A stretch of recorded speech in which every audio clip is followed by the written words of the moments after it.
4 in the morning, you got me up all cause you need to talk. To 4 in the evening, wanna break up, say that you've had enough. I'm tired of talking, again and again, argue about everything. You are my darling, this kiss and make up, I know you wanna touch. You call me every night, call me every day, I just wanna get you alone now. Trust me when I say, we gon' be okay, we just gotta boom bada boom ba. I don't wanna fight, you know that I'm right, baby let me talk to your body. We gon' be okay, hear me when I say.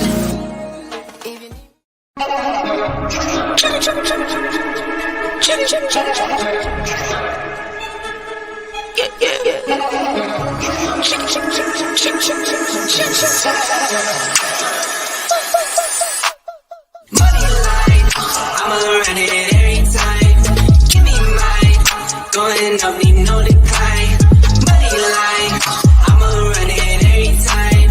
Give me mine, going up, need no decline. Yeah. Why check Castro, yeah, I need my ass. Why check Castro, yeah, I need my money line. Why check Castro, yeah, I need my money line. Why check Castro, yeah, I need my money line. Watch out for those who surround you, need no funny kind. You can't see what's on my brain, I live inside my mind. Out of space and out of sight, you need me in my line. Need no fakes, don't need no phonies, no. Need no snakes, no only homies, down for show. On go. Get a book and get the front and we load up and roll. I got kids, yeah, I got staff, I make a little need more. I sell records, you sell packs, not on my level, no. I'm a pop star, I'm a rock star, I'm a winner. Think I'm not hard, you smoke rock, car waste, man, why you dumb? I'm with airline, we on airlines like we on the run. I'm with Tay, girls run up on me, they done. Money line, I'ma run it every time. Give me mine, going up, need no decline. Money line, I'ma run it every time. Give me mine, going up, need no decline. Yeah. Why check Castro, yeah, I need my ass. Why check Castro, yeah, I need my money line. Why check Castro, yeah, I need my money line. Why check Castro, yeah, I need my. I ran up a check, I might do it again.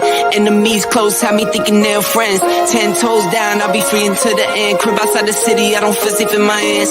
Took so many years, I'm just waiting for the wins. I'm in debt to no one but the one who took my sins. I do it for real, there's no reason to pretend. If I do it once, I do it again. Add it up, bankroll, euro, peso, add it up, I'm just doing me, everything is on me, no matter what. Add it up, bankroll, euro, peso, add it up, I'm just doing me, everything is on me, no matter what. Add it up, told her if it's all me, everything is on me, gon' back it up, matter what. Told ya I'ma do me, why you hating on me, it's not adding up. Do roll like a Mack truck, country heart, I might cop a farm and go act up. Lot of scars, I was cold-hearted, now I'm backed up. Keep it real, I do this once a month, I don't rap much. I just take the money and go stack up. Only buying car till you tatted up. All that other bull, it don't matter much. You only climb me, I put the ladders up. No fault, I done doubled up on the workload. I think I fell in love with the bankroll. Pray up, get money, then we lay low. Add it up, bankroll, euro, peso, add it up, I'm just doing me, everything is on me, no matter what. Add it up, bankroll, euro, peso, add it up, I'm just doing me, everything is on me, no matter what. Add it up, told her if it's all me, everything is on me, gon' back it up, matter what. Told ya I'ma do me, why you hating on me, it's not adding up. Told her if it's all me, everything is on me, gon' back it up, matter what. Told ya I'ma do me, why you hating on me, it's not adding up.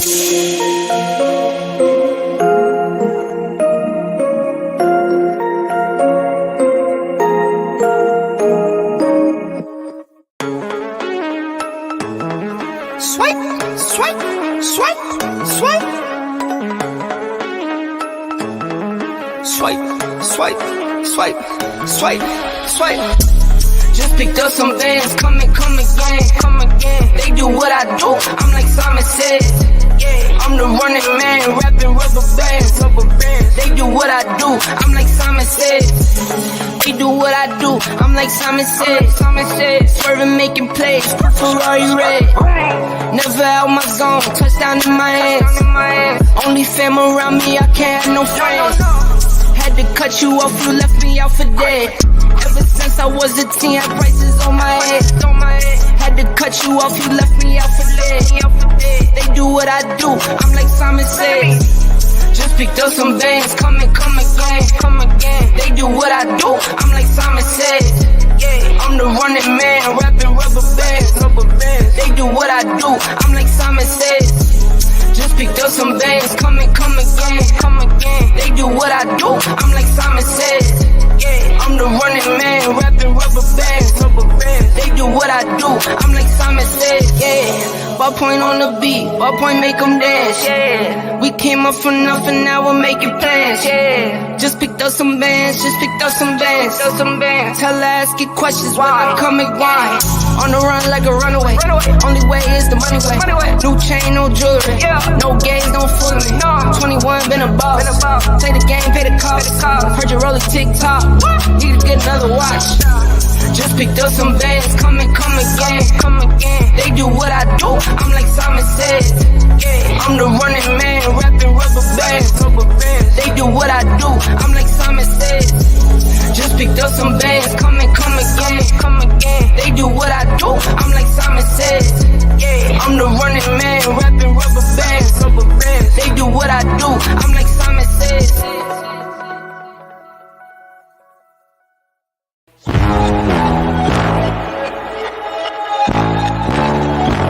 Tell them run it up. I wake up. I wake up, flex, thumb down that check. No drip, this wet. Tell them run it up. No sleep, no rest. Night crash, might wreck. But first I stretch. Tell them run it up. I wake up, flex, thumb down that check. No drip, this wet. Tell them run it up. No sleep, no rest. Might crash, might wreck. But first I stretch. Tell them run it up. 9 out of 10 roll through my hands, I'm by my lonely. Turn to a savage, now my baby wants to hold me. I love my fans, don't need no friends, I got my homies. Thought I could trust you, I find out you tried to zone me. I'm number one up on that court, I'm Nick McGrady. The first one in, the last one out, can't call me lazy.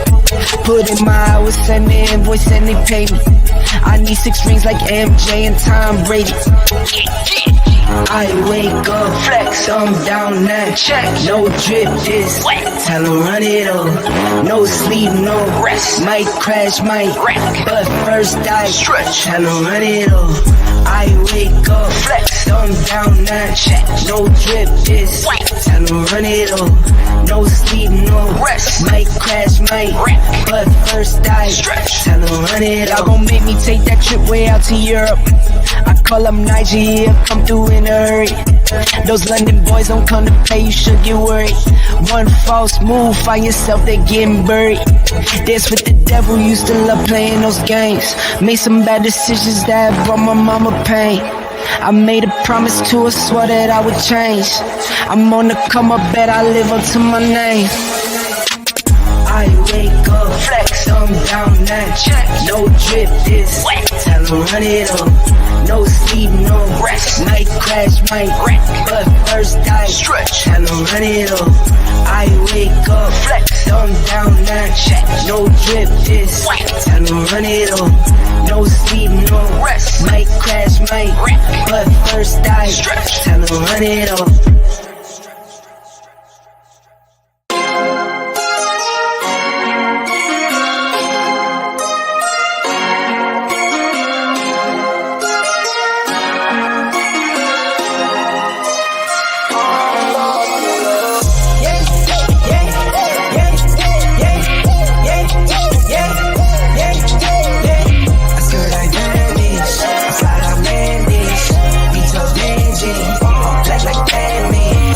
Like I work in finance. God bless, no, this not by chance. Don't dab me, you're not my man. Don't at me, you're not my man. Mama said don't buy it if you cannot buy it twice. I cop by the tools and I don't pump fake with the price. Always on the grind, I put in work with all my might. I know that he got me now by sight. Yeah, yeah, yeah, yeah, yeah, yeah, yeah, yeah, yeah. I feel like Danny's, I slide I land these. Beats of Benji, all black like Danny. Fit 4 days, that's for sure though. Grinding from the grip, no shame, take a photo. Time to take a trip, we head north to the border. Stay filling up, I'm my favorite type of hoarder. I got kids. Simon Says is the sentiment that many have established in their minds as it relates to them being victims of their own peril, but also victims of their own pathologies as it relates to the social conditioning of many black men in America, but also past variations such as racism. The Degrees series was a series that I started that was based on thinking errors, but also of cognitive modification that's needed to change outcomes that can help black men become the best version of themselves. Degrees was more or less a collaboration and a respect for my dear friend Al Greaves, as Al Greaves and I talked about his movie that he did, Frustrated 1, 2, and soon to be Frustrated 3. But before a man can be degreased, he gotta stop listening to the copycat sentiment of Simon and understanding that the first 3 steps to manhood is assimilation. Assimilation basically means when you take things that you more or less had in your past or more or less part of your culture and add it into your mind in order to change the current state of mind that you're in. The second stage of mud management and becoming a man is called accommodation. Accommodation more or less says that when a man is more or less on his purpose and when a man is on his grind, he must set aside previous negative thoughts, set aside previous convictions that he thought that could help him get to his next level, and learn how to accommodate in order to more or less integrate into a culture that sometimes does not always accommodate him. You know and I know that black men and women in America many times have not always been accommodated.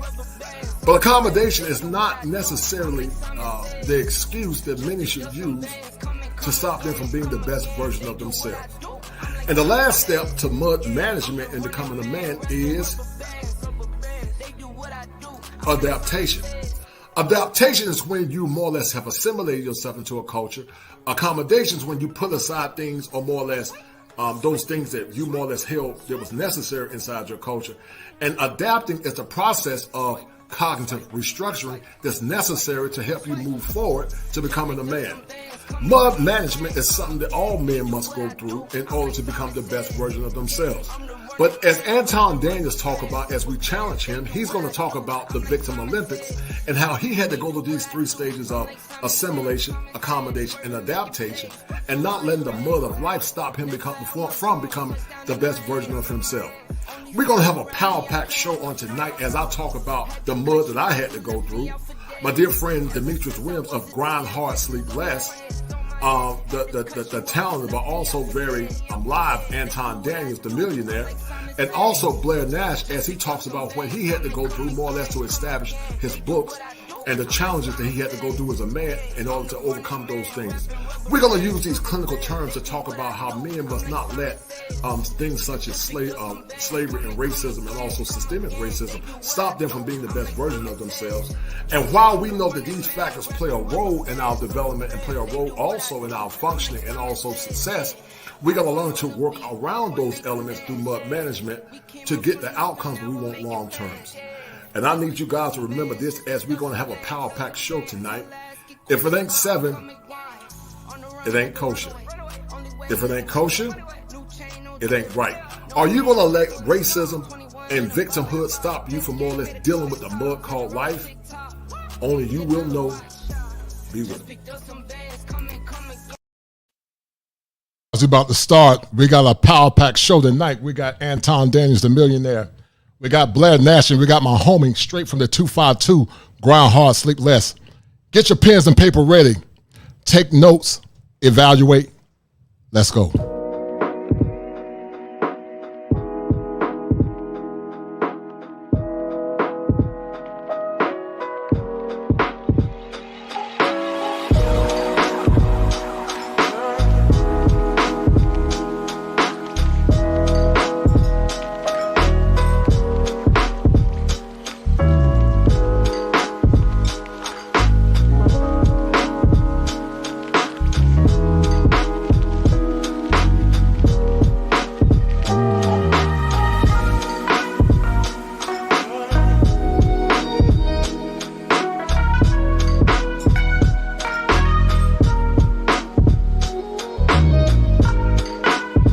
it to you live once again from the greatest state in the Union, the Tar Heel State, where the topography is serene, pristine, and verdant green, where every day is Father's Day, and where manhood is part of hills and valleys, victories and failures, and whereas men, we don't agree on all things or ideologies, but tonight we come together as allies of a common cause, only to dissipate once the crisis is over. Now listen, I'm about to drop some fire for your mind, but before I drop that fire, let's explore why we are doing the Manhood Chronicles.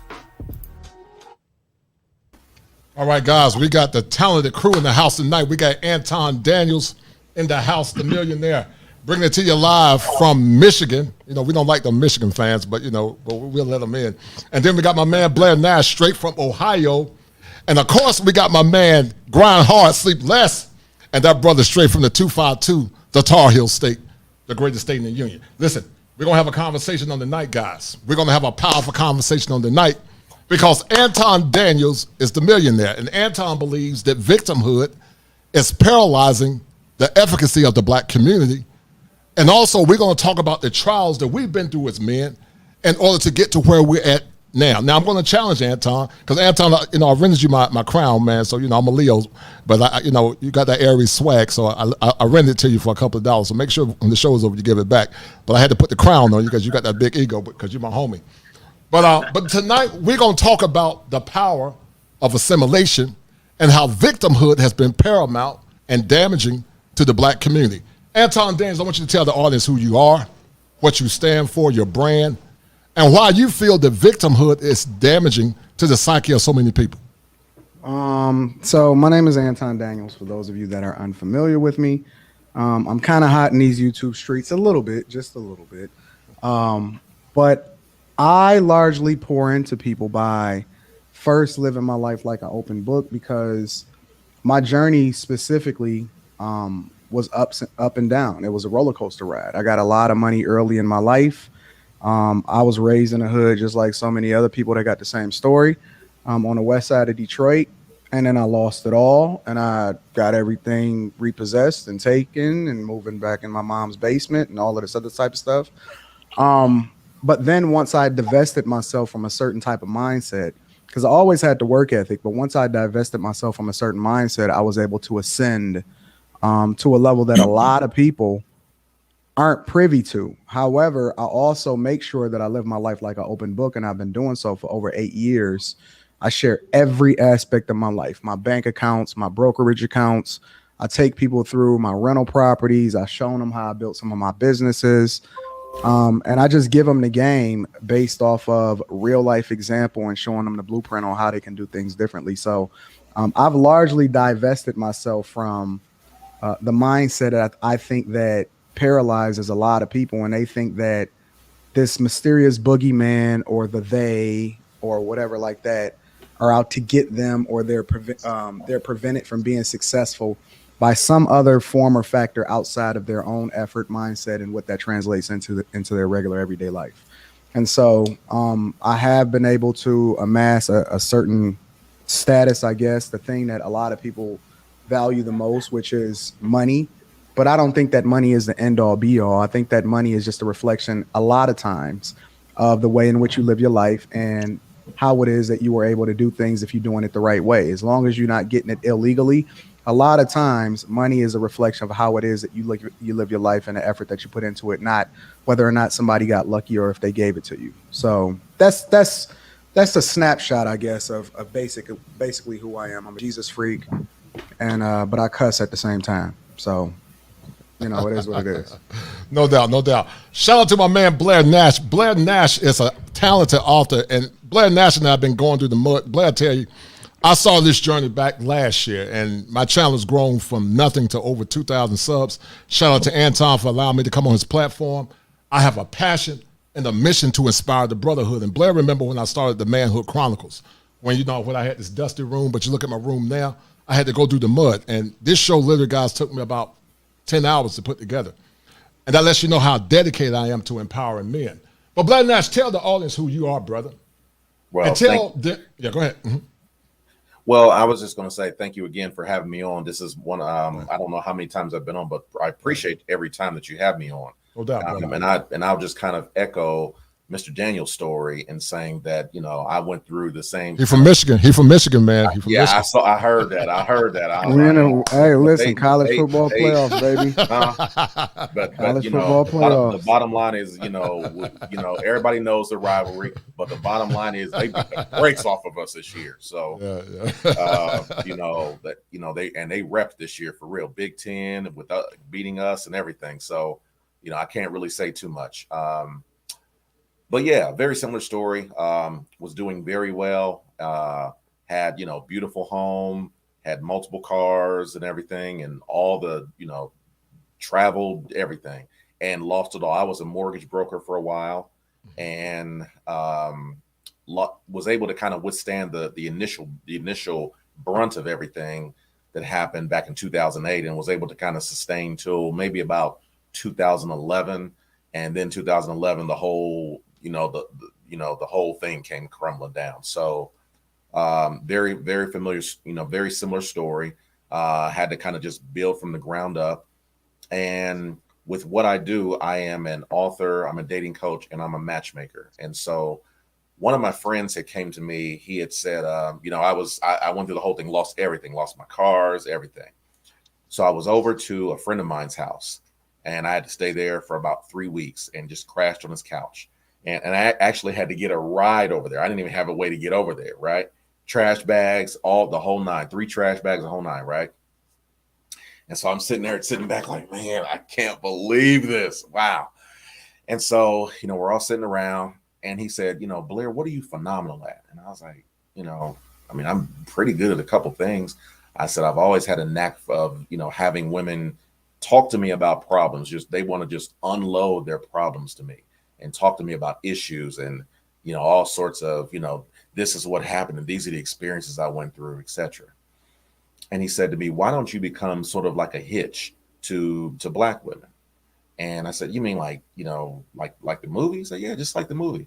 And I said, you know, and again, the Blair, kind of like you said, the Blair that I am now is different than Blair of 10, 15 years ago. So I said, you know, his name is Eric. He's a kind of a, you know, friend of mine. And I said, I can't do that. I said, Eric, you know how I've been out here. I said, I've done way too much dirt out here. He said, Blair, you're exactly who they want to talk to. You're exactly who they need to hear from. They can't hear it from these guys who ain't never really done anything. They need to hear from the wolves out here who know how to be clever, who know how to finesse women, who know all the right things to say to women. They need to hear it from you so they won't hit all the pitfalls and everything. So that's kind of how I got my start with everything, and started in 2012 and have been doing great. I took a hiatus for a few years just to kind of really focus back on some things. I got married, you know, got my finances together, etc. So yeah, that's pretty much it. It's as far as now to answer, I just want to make sure I answered your question correctly. Are we talking about the struggles of like how we do what we do? Is that what you're looking for? Well, we will lead into that, but Anton is an advocate for not believing that a person should let the circumstance derail them from being the best version of themselves. So there's a term that most guys use in this space called getting it from the mud. I got it from the mud. Right. My brother right here on the left, my man, Mr. Williams, he got it from the mud because him and I lived from the same high school, the 252. His story is phenomenal. Mm-hmm. And so him, I, you, all four of us are more or less archetypes or more or less live examples of, even though there are barriers in the world that can hinder you from being the best version of yourself. And Anton might differ with me in certain areas, but I love my brother. But racism plays a role. It plays a role, but it does not have to stop you from being the best version. And so what Anton believes that you got to get it from the mud in spite of.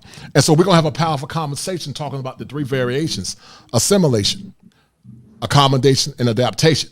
But I want my man to tell you who he is. My man, Mr. Williams, tell the audience who you are. Tell them what it means for you to get it from the mud. But before you tell them the story, this brother designed my fleece. He's a designer. His design, his label company got up to one of the top magazines in New York. And him and I are literally from the country, from the flat plains of Eastern North Carolina. And before he's introduced himself, I'm gonna play a clip of as a testament to the trip for the power that this brother has done. So guys, I'm gonna drop you down for 1 minute, but I want you to see grind hard, sleep less. That's his motto. Grind hard, sleep less. And I'm gonna show it to you. Hold tight.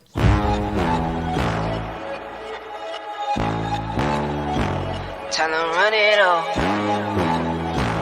I wake up. Yeah.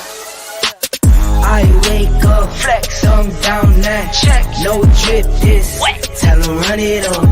No sleep, no rest. Might crash, might wreck, but first I stretch. Tell them run it up. I wake up, flex, I'm down now. Check, no drip, this wet. Tell them run it up. No sleep, no rest. Might crash, might wreck, but first I stretch. Tell them run it up. 9 out of 10 roll through my hands, I'm by my lonely. Turned to a savage, now my baby wants to hold me. I love my fans, don't need no friends, I got my homies. All right, so D, tell the audience who you are. That was a little short intro. He has a very powerful brand. He designed my fleece for me. I love it. It's high quality. So tell the guys about grind hard, sleep less. Tell them who you are, and tell them what it means to you getting it from the mud, coming from a rural, poor area like Eastern North Carolina. What's up, guys? Again, my name is Demetrius Williams. I went to high school in Bertie County. It's called Bertie High, and so it's like it's a very small community, and it takes a lot to change your mindset on what you want to become, because you really didn't see a lot of opportunities where I'm from. So you had to get out of the area to really see what you could really become. So by me going to college in Raleigh at St. Augustine's College, shout out to my Falcons. No doubt. It's kind of like it helped me to grow as a man, to see different perspective of my culture, because I went to an HBCU. So that was a great situation for me to see other Black people getting the education and learning from different people from different parts of the country and different parts of the world, because we had a lot of people from overseas that came to our school too. But after I left school, I was still kind of searching for who I wanted to be as a man. And it took some years to, because a lot of bumping into the walls, but eventually I got it together. I want to say around 27. And I knew that I wanted to make a change in my life. And that goes back to the perspective of, don't let your situation dictate what you want to be in the future.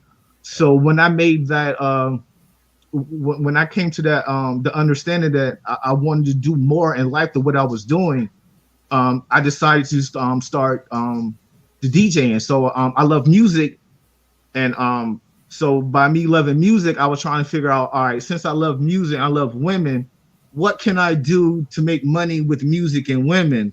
So I was like, if I become a DJ, then I can see women, and I love music, and I'm gonna get paid from the situation. So I took the last little bit money I had in my bank account, and I invested into myself, and that was the best day of my life, because after I did that, it gave me confidence in myself that, yo, you know what, you could do this, bro. Like, forget what everybody else is doing, do what you're doing, man, and just stay focused on what you're doing. You're gonna become successful. So after that, being a DJ, I opened up a production company. And by me doing that, I came across with different artists, and I became a manager. And one of the things that I was trying to do, I was trying to see how can I get my artist known, or people remember them not only by his music, but what he was wearing. So I started designing outfits for him. So I was like a stylist for him, as also his manager. And then we started getting a lot of feedback from the stuff that I was doing, with stuff that he was wearing. And I was like, yo, I might be on to something. So then by us being connected with the music, and I was like, well, artists can't be on stage naked. They got to wear clothes. So let me see if I could mass produce what I'm doing. And it took some years. It took about 4 or 5 years of product development But out of those 4 years of product development, I never strayed away from believing in myself, because belief in yourself, I feel, is very important becoming successful, because confidence.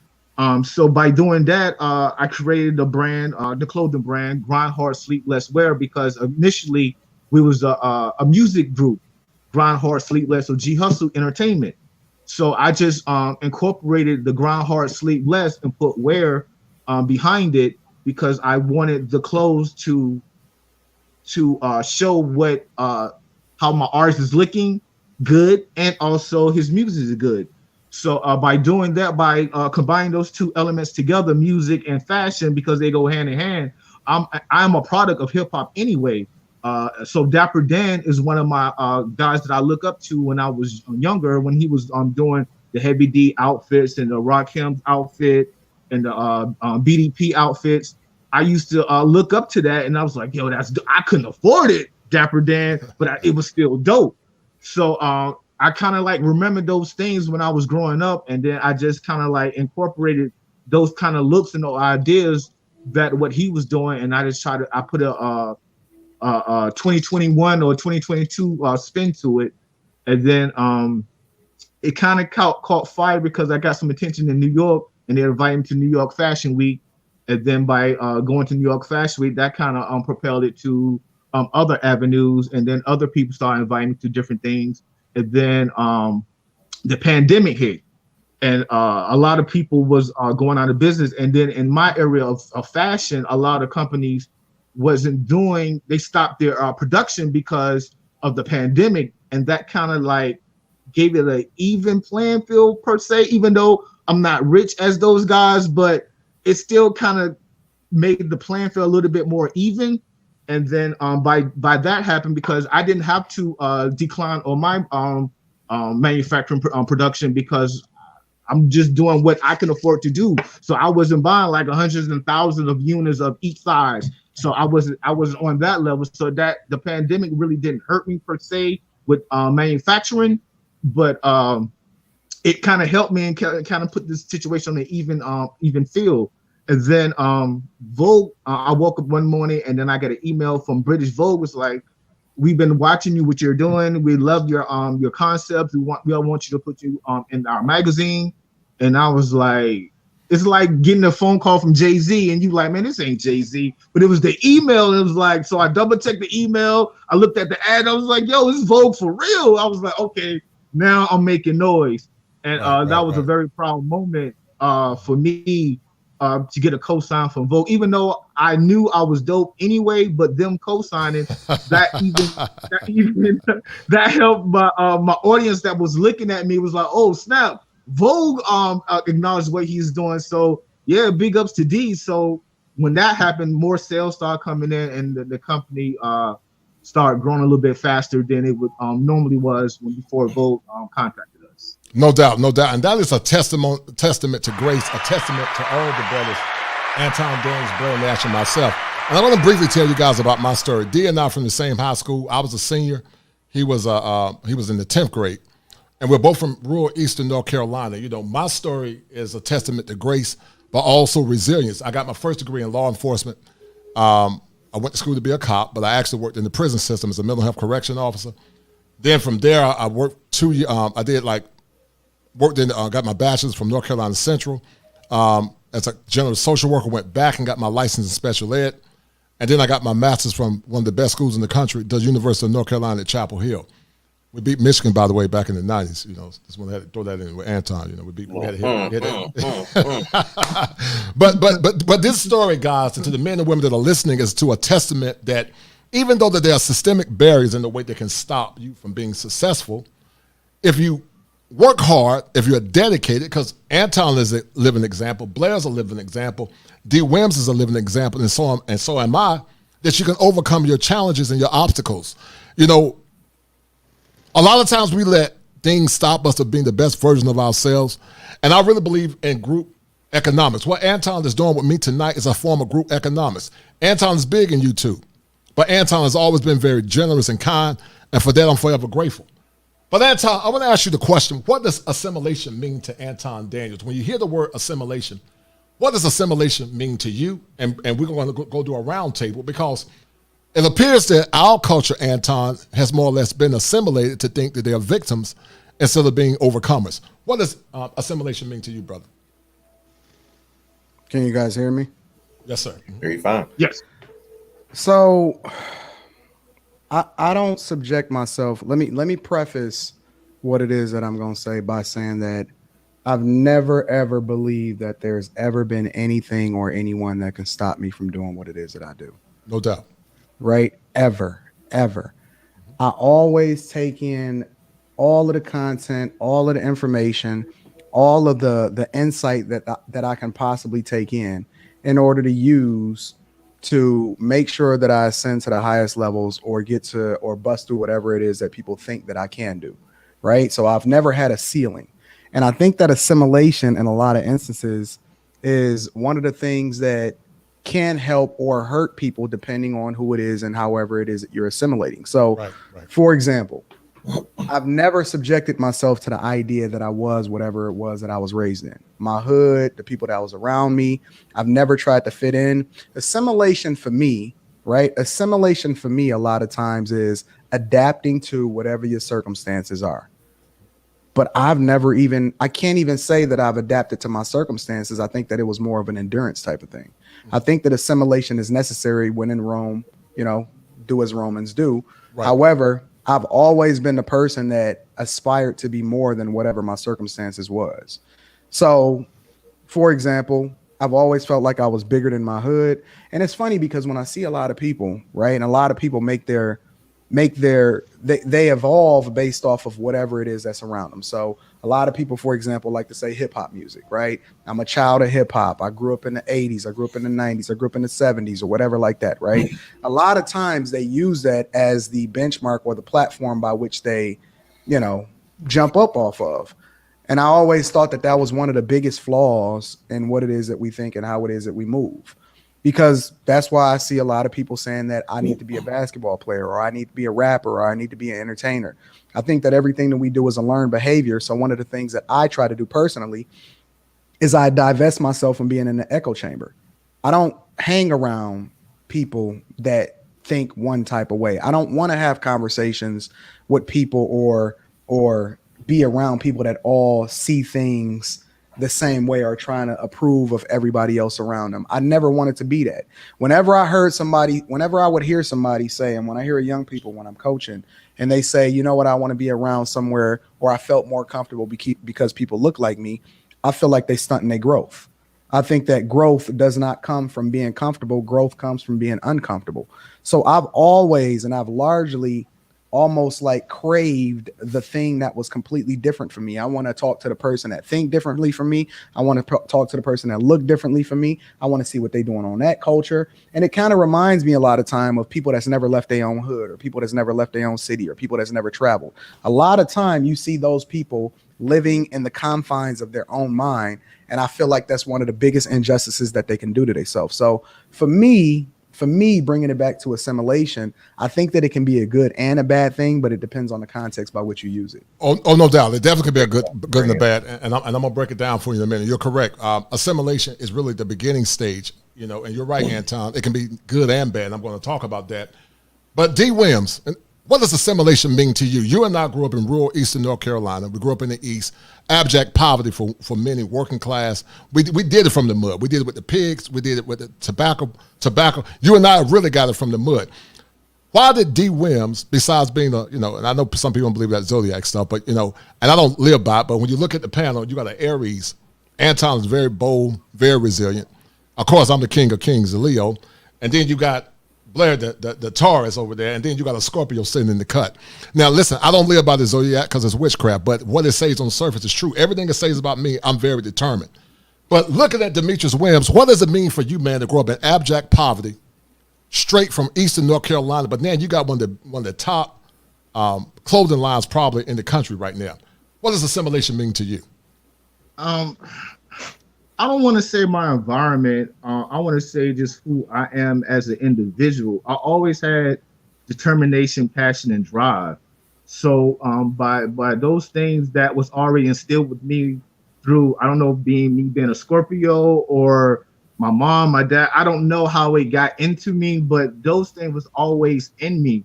So I always wanted to be the best of me. If I was playing basketball, I wanted to be the best basketball player.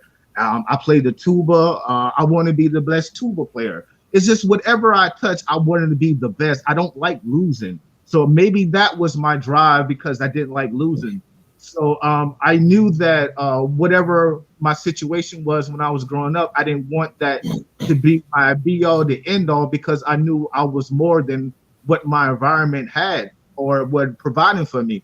But I had to find it. So I couldn't, if I knew I couldn't get it from there, I had to get it from somewhere else. So I was always traveling when I was a youth anyway. So I never stood in one spot. So like Anton was saying, I want to learn from different people. I want to talk to this person. He don't look like me. I want to talk to him. I want to see how he carried himself. I want to learn because I know that if I just stay in one spot, I'm only going to get a certain amount of knowledge there.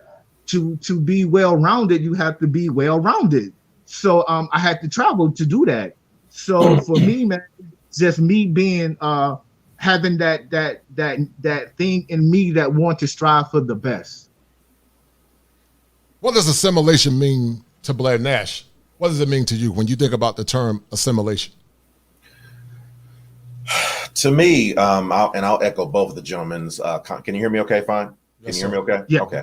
I'll echo both of the gentlemen's points in that I definitely understand what you're saying in that, you know, your environment is your environment, whether it's your hood, whether it's the environment at home or whatever, it can impact you. There's no doubt that it can impact you. It can definitely impact you. Right? You can be an overcomer. For myself, my story, most of my wounds, and I'll be honest with you, were self-inflicted. It right. didn't come from any sort of racist. It didn't come from, well, it was your parents or, your crew. No, I came up, I came up in a middle-class upbringing. We had dogs, we had a nice home. We had all the trappings and everything. I wore, matter of fact, people honestly thought I was a drug dealer at the time because I would come with new outfits probably 10 times a month. I always had new outfits, but that was because of my grandfather and everything, but that's a whole nother story. But because of that, I became very entitled. And I'm going somewhere with this, so just bear with me for a second. I became very entitled. And so I was actually a very good student, did very well in English, did okay in math, but did very good in English, very good in social studies. But I did so well that I shot myself in the foot with a lot of different opportunities. So, for example, you remember those quizzes you would do, like 9 times 8, 7 times 2, and you had to do them like real quick. And then whoever got it at the end, they like, okay, you get a free period. You ain't got to do nothing. I was always the winner in that. Always won all the spelling bees, all the stuff, right? But what happened was I took my foot off the gas. Mm-hmm. And so because of that, I started losing opportunities when I was in high school. And a lot of the opportunities that were there when I was in 7th, 8th, and 9th grade, once I got to like the 11th and 12th grade, because I just was kind of like, I thought I was just the hottest thing ever, they started kind of moving away from me. So the assimilation, the things that we look at that we have to kind of overcome can be your environment. It could be, whatever that you're dealing with, but it also could be you. And so the assimilation that I was dealing with was me, and that carried over to college. I dropped out my third. I dropped out as a junior. I just got tired of it. I was like, why am I going to college, man? And then I got an academic probation, and I just dropped out. Mm-hmm. And it carried over into my working environment and workforce environment as I got older, until I got to be about 30. And then I said, okay, now I got to really do something serious. And then, I was fortunate enough to fall into the right places at the right time, where I actually had great careers in doing what I do. I was a executive recruiter for a number of years, made a ton of money with that. Mortgage broker for a few years. But my kind of pivot with this is that sometimes the assimilation can come from you. And sometimes the problems that happen can come from you and what you bring into the situation. It doesn't have to be any sort of outside factors. It could be, just a situation where you don't do the right things yourself, and you could be the trigger and the problem of why you don't get where you need to get to. Which is, like I said, that right. I put it 100% on me, and I'll give you a quick story. So I was after I was an executive recruiter, I worked for a grassroots organization here, where I was a corporate recruiter for them, and they're a company. I won't name the name because And so, long story short, I worked there for about 2 years, and at the time, I had a home, and I ended up going into what is called a short sale for anyone who doesn't know. And I blamed the guy at the time because there was at the end, by the time I got done, I was owed close to about $200,000 that I never received. And I was like, I'm gonna, and then I had to kind of step back for a second. I was like, Blair, you stayed there an awful long time for this man not to pay you correctly, right? We often look at other outside factors and other outside forces as to why we are not making the moves that we need to. Right. We blame the church. We blame the white man. We blame the government. We blame police. We put it on anybody that we can, other than saying, were there some things that you did not do yourself that really should have been in place before you get to blaming the white man? Were there some things that you didn't do yourself, Blair? And so part of it was really calling myself onto the carpet and saying, it's you, Blair. It ain't them. It ain't your employer. It ain't, the white man trying to keep. Nah, it's you. So yeah, that's my story with it. No doubt, no doubt. I would say assimilation for me was very difficult. I've always been very strident. I was always a leader, always in leadership positions. I played basketball. I'm 6'6", with the shoes on, I'm 6'6", 6'5" without the shoes, but I got to always add with the shoes on. But I've always been very strong-willed. I'm like Anton, I'm like D, and also Blair.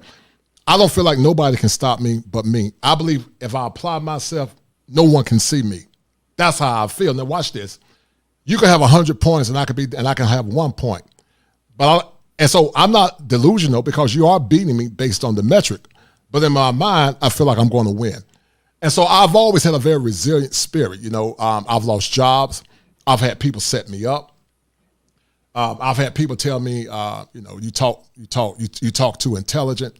They say you need to dumb down. I've been to a lot of goofy issues over my life, but I'm very resilient. And I don't know where I get it from. Maybe it's that Leo swag, but I'm just very strong-willed. I don't feel like nobody can see me when I apply myself.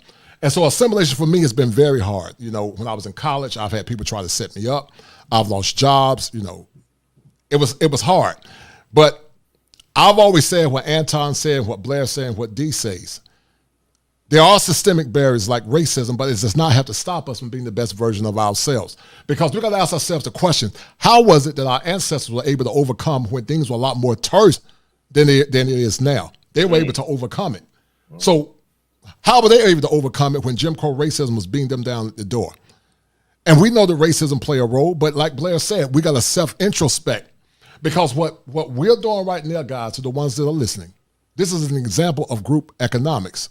Anton is giving me his time, and we're sharing. D is giving time, and I'm going to support him. I want you guys to go check out G.H.S.L wear. It's top-line gear. It's upscale. It's nice. He don't like goofy stuff. And Blair's a relationship expert. He's written several books. His 4th book just dropped out. So you got a living testament of 4 successful black men that then use racism as a ploy to stop them from being successful. We're not saying that racism don't exist. We're not saying that there are not systemic barriers.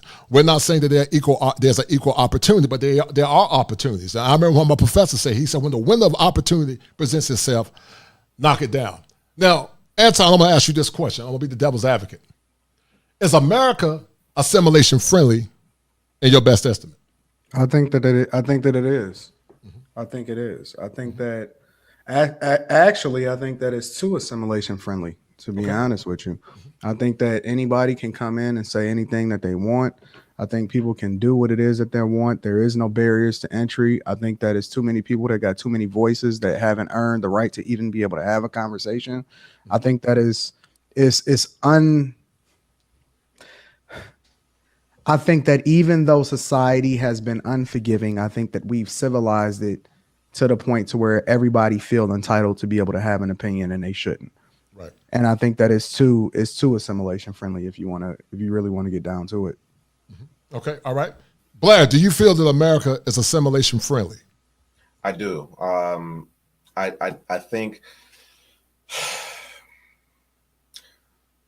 Do me a favor. Let me ask the other gentleman. And I'm going to come back because I have some thoughts, but I kind of want to formulate them. So give me a second. That's fair. D, do you feel like America is assimilation friendly based on your estimation? Yes, I do. Yeah. The reason I feel that way because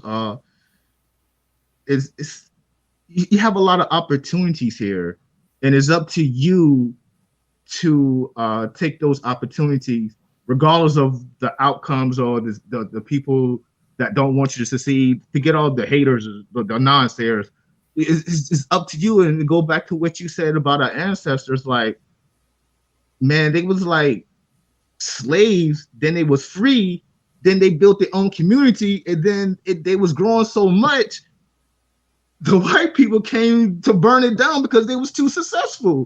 And I'm like, that right there should tell you that you could do anything you want to do. You just because the situation around you don't want you to do it, don't dictate what you can become. Fair enough. Blair Nash, what does assimilation mean to you? So he made a very good point, and and I hope you don't mind me saying this on here, sir, but I have a group that I have open, and you're very familiar with it, sir. And one of the things that we talk about is the idea of others coming into our collective areas and basically fleecing us from what we have. Right. We allow it way too much. We allow it with our economics. We allow it with our music. We allow it with our politics of our culture and our race. It's pathetic. And it's like, how do we stop that from happening? How do we just say we got to keep everybody out right now? Everybody else has to be totally away. We got to work on us, and no other, no one else should be no one else should be invited to come in. Nobody, not whites, not Asians, not Hispanics, no one. But it's like, how do we get to that next level? How do we get there? Do you want them to participate financially in buying your stuff?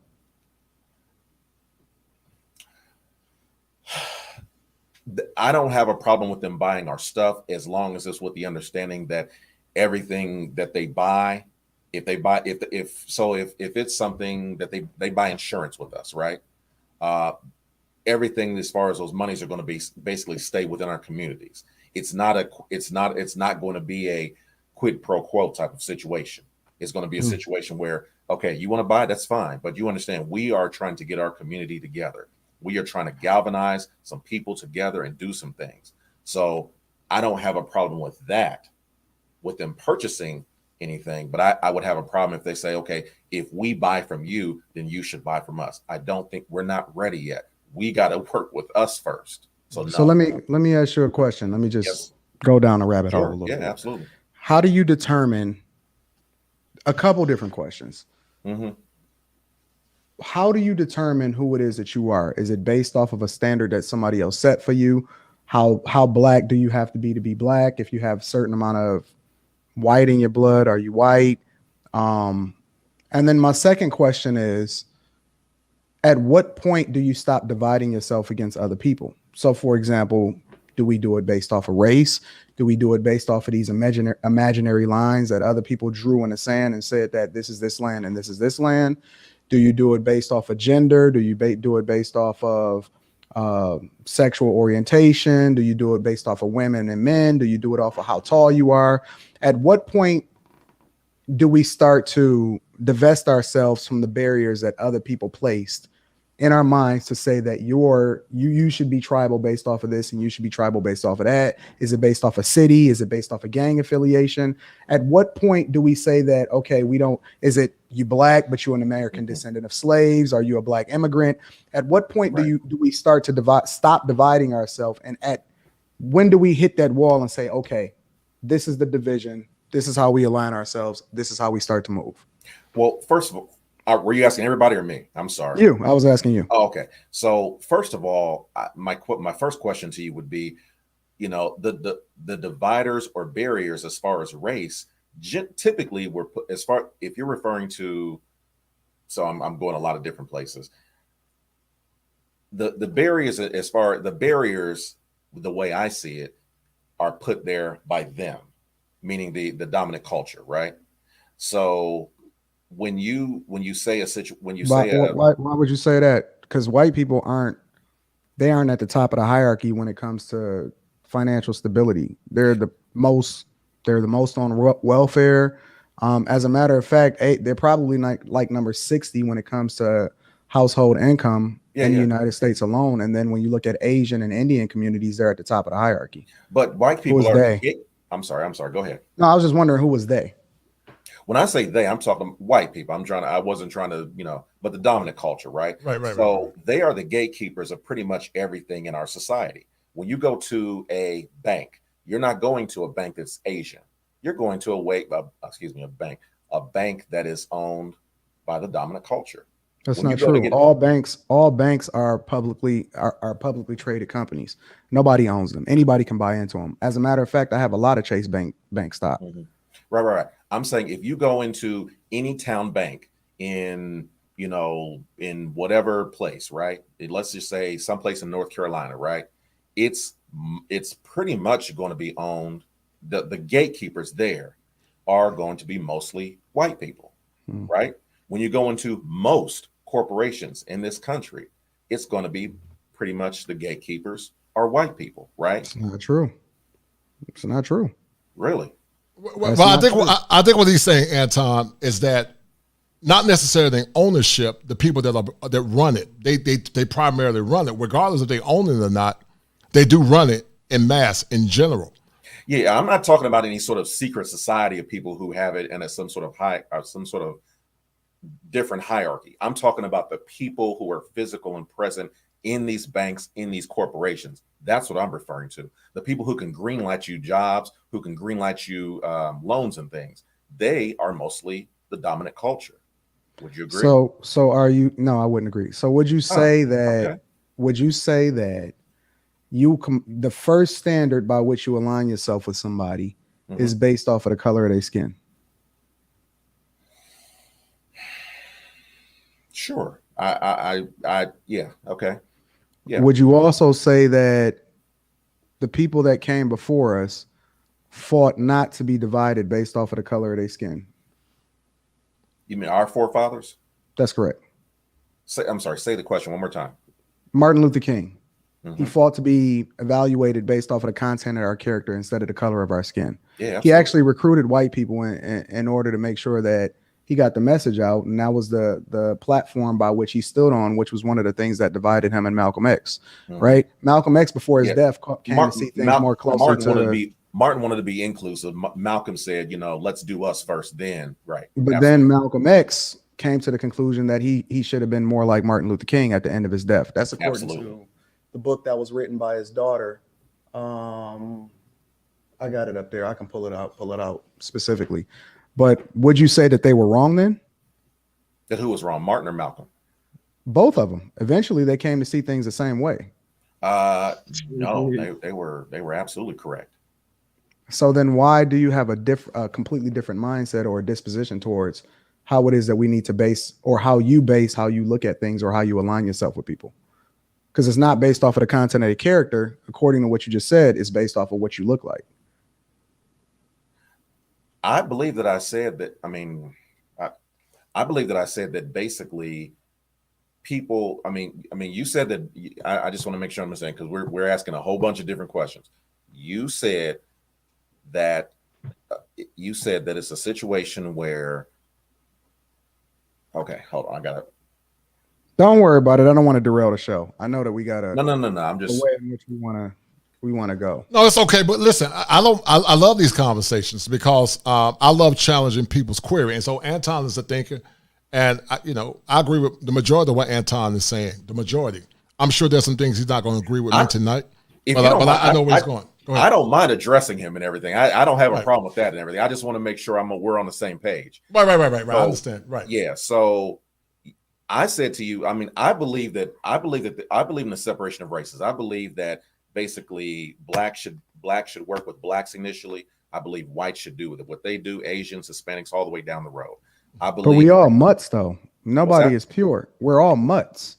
Nobody is pure anything. So then how do you determine who's black, who's white, who's Asian, who's Hispanic, and what are the percentages that you divide their blood into in order to start to group these different types of people? Well, now you're talking about a whole different conversation. I'm talking about I'm talking about the basis by what you said, because if you start to divide people, then you have to start specifying exactly what that division looks like. And so I'm saying that it's much more complicated than you think it is. Right. So you're saying like people who are mixed, how, which side do they go on? Do you go over here? Do you go over there? I understand that. I'm talking about, the fact that, blacks should kind of work things out with blacks. And I mean, like I said, now we're talking about, the 1% rule and everything else. I get that. I'm not disputing that. I'm saying just on general principle that we need to work with one another first and connect and connect with one another first. And then after that, we should actually reach out and start making alliances with other races. I see your point. I see your point. That's a good point. Let me ask you this question, Anton, for you, brother, and that's an excellent point. And I love the tough questions. I love it because Anton, you're a thinker, and I'm going to challenge you as well as you challenge me. But I love your energy. I'm going to ask you a question, Anton. What was the hardest part of assimilation for you as Anton Daniels? What made it so hard for Anton Daniels to assimilate? I don't think it was ever hard for me to assimilate. I think that I never seen a barrier about, of anything that could define me. I think that it is necessary for you to move according to whatever it is, whatever environment that you're in. But I don't think that that's the thing that binds you. I think that that's the circumstance that you're in at the time, and then ultimately it's the thing that you break out of. No doubt. I don't think that I've ever had a problem with assimilation at all. Fair point. Blair, and then I'm going to Demetrius. What was the hardest part of assimilation for Blair Nash? What was the hardest part?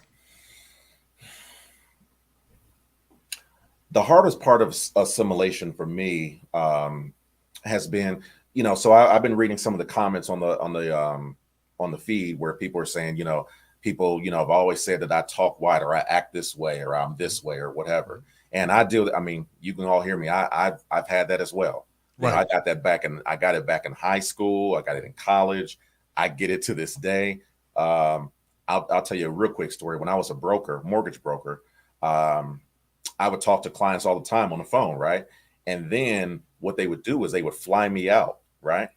And then they meet me and I walk in the office and they're like, oh God, you're a black guy. Right. And they're just, you could just see the shock on their face. Like, you're Blair, I thought you were a white guy. Right. Mm-hmm. And I'm not quite 6'6" like yourself, but I am 6'2". I'm decent 232 right now. Right. And I think the hardest part of it is just dealing with just all the challenges of, like you said, of like the people on there said, how people kind of take that and they look at it and say, oh, he thinks he's better than me. He thinks he talks better. And so because he thinks he talks better, he's a certain way. He's on some certain different tier than I am. So I think as black men, especially, given the stories of all four of us, actually, we all are in kind of a caliber of men who have gone through stuff and been able to survive. Because a lot of us as Black men haven't been able to survive those struggles. Right. Why? That's a topic for another time. Mm-hmm. But that can make people look at you like, wow, he's like a phoenix. He went through all that and then he came back, and now look at him.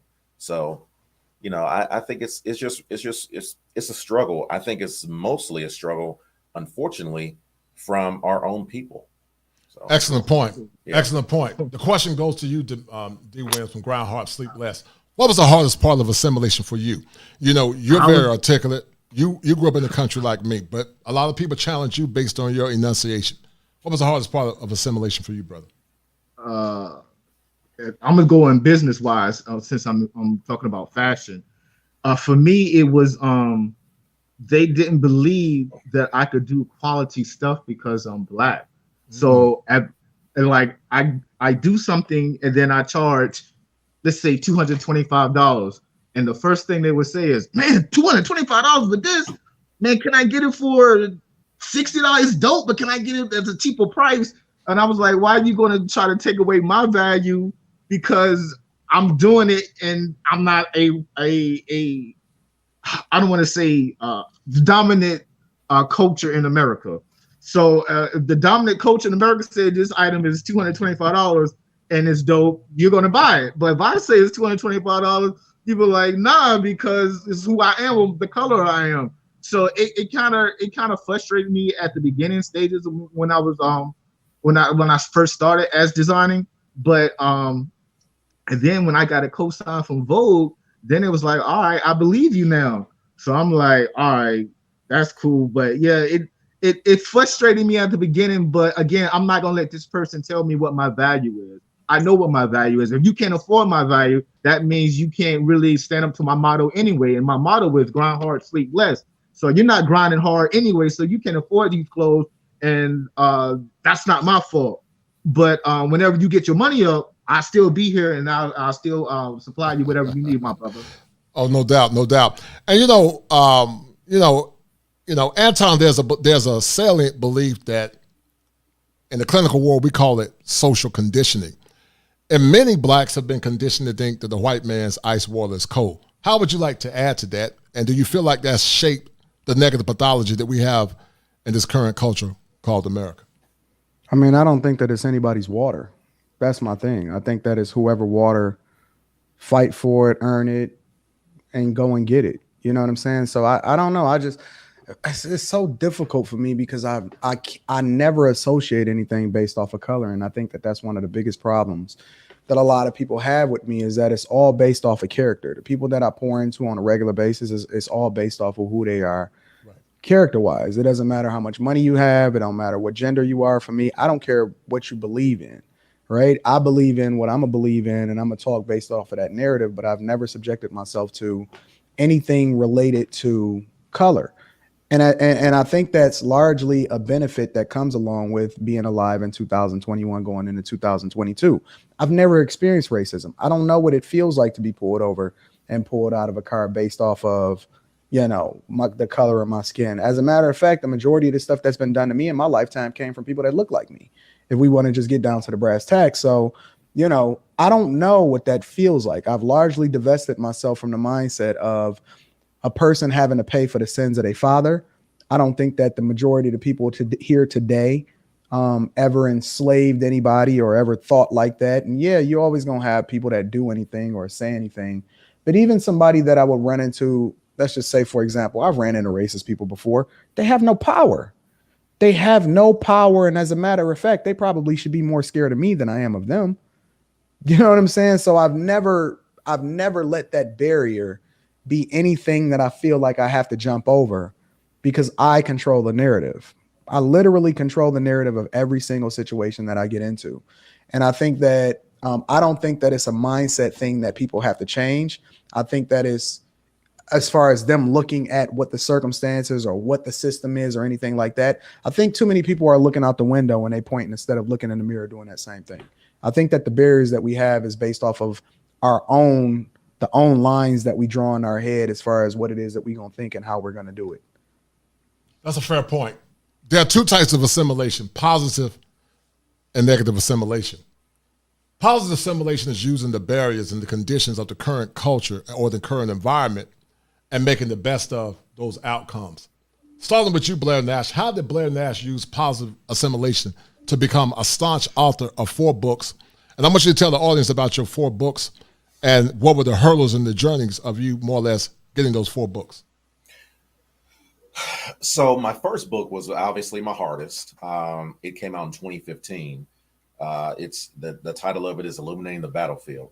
And for me, it was kind of the beginning stages of what I saw. I'm gonna rep it for you real quick. So you gotta go check out my man. Go check out my brother Blair Nash. These are 4 books, Illuminating the Battlefield. It was the beginning stages of what I would call, and then let me just say this: I almost titled my most recent book "The Gender Wars," because the gender wars I would probably say started back in 2018 when you started to see this kind of pivot that we see now. Where black women are like, oh my God, black men are just taking it to the sisters like something fierce, and I kind of noticed that back in roughly 2015, where I noticed that I was like, black men are starting to kind of whether right or wrong. I'm not here to get on this any sort of Kevin Samuels type of moment, but I started noticing it back in 2015. I said things are shifting a little bit. I'm seeing men kind of become a little bit more aggressive towards women and and start to really have some things to say. So what I started that's the reason I wrote the book Illuminating the Battlefield.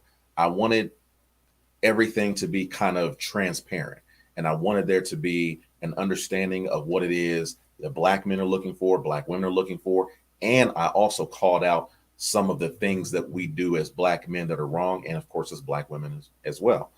And so I wanted it to just be a situation where where both sides understood these are the talking points that both sides are saying we have issues with, right? So that was my hardest book. It was a struggle. It took probably about 10 months to write. And then the book, when I dropped it, it went off. I mean, it just completely, I sold a ton of books. And so then, you ever had something you've done and you're like, man, this is what they want. Wow, I could do this. And so then my next book came out in 2016, and it was called Love is a Beautiful Thing Until It Ain't. And it just really was more of kind of like tips and more of a self-help type of way to get around dating. Then my third book came out in 2018, which was titled, what's my title of my third book? I'm having a brain freeze. Just hold it up for me, Niddle. I can't hear you. It's hold on. It's Black Love, Sex, and Relationships. Black Love, Sex, and Relationships. Right. All right. So love is not a beautiful thing until it's right. not. And then till it ain't. All right. And then okay. So the Black Love, Sex, and Relationships was kind of a throwback to the 2015 book, and it really just kind of went really hard on brothers and everything. I talk about the fact that we don't really have any sort of template or any type of anything built for our women that they, because one of the things we love to talk about as black men often is that, we need our women to kind of get behind us and I'm like, well, wait a minute, black women already have jobs. They already have, mortgages and careers and everything else. Why would they totally give that up to basically just say, we're not going to do this with the dominant culture anymore. We're going to follow our men. Right. And so I said, we haven't really built anything for us, for our children. If so, where is it? And so I really called out black men. I called out black women on some things as well. So, and then my fourth book, you mentioned that it had dropped, and it hasn't dropped yet. It is called Throwing the Rose-Colored Glasses Out the Window. It'll be out in April of this coming year. And essentially, it is going to be more of a follow-up of this because we have this, I don't even really know what the words to use for, but we have this situation right now where we just have brothers and sisters are at each other's throats. And I don't even, it's even to a point. I mean, I was talking to my wife and I was like, you realize I haven't posted anything on social media in almost a month? I said, because it's just like right now, the energy is just so harsh with people. Everybody's just ready to fight. And of course, I know we got all these things going on. But I said, right now,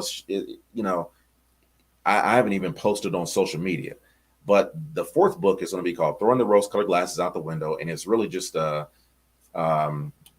of a kind of a 2.0 to the Black Love, Sex, and Relationships book, where we just kind of say, what can we do?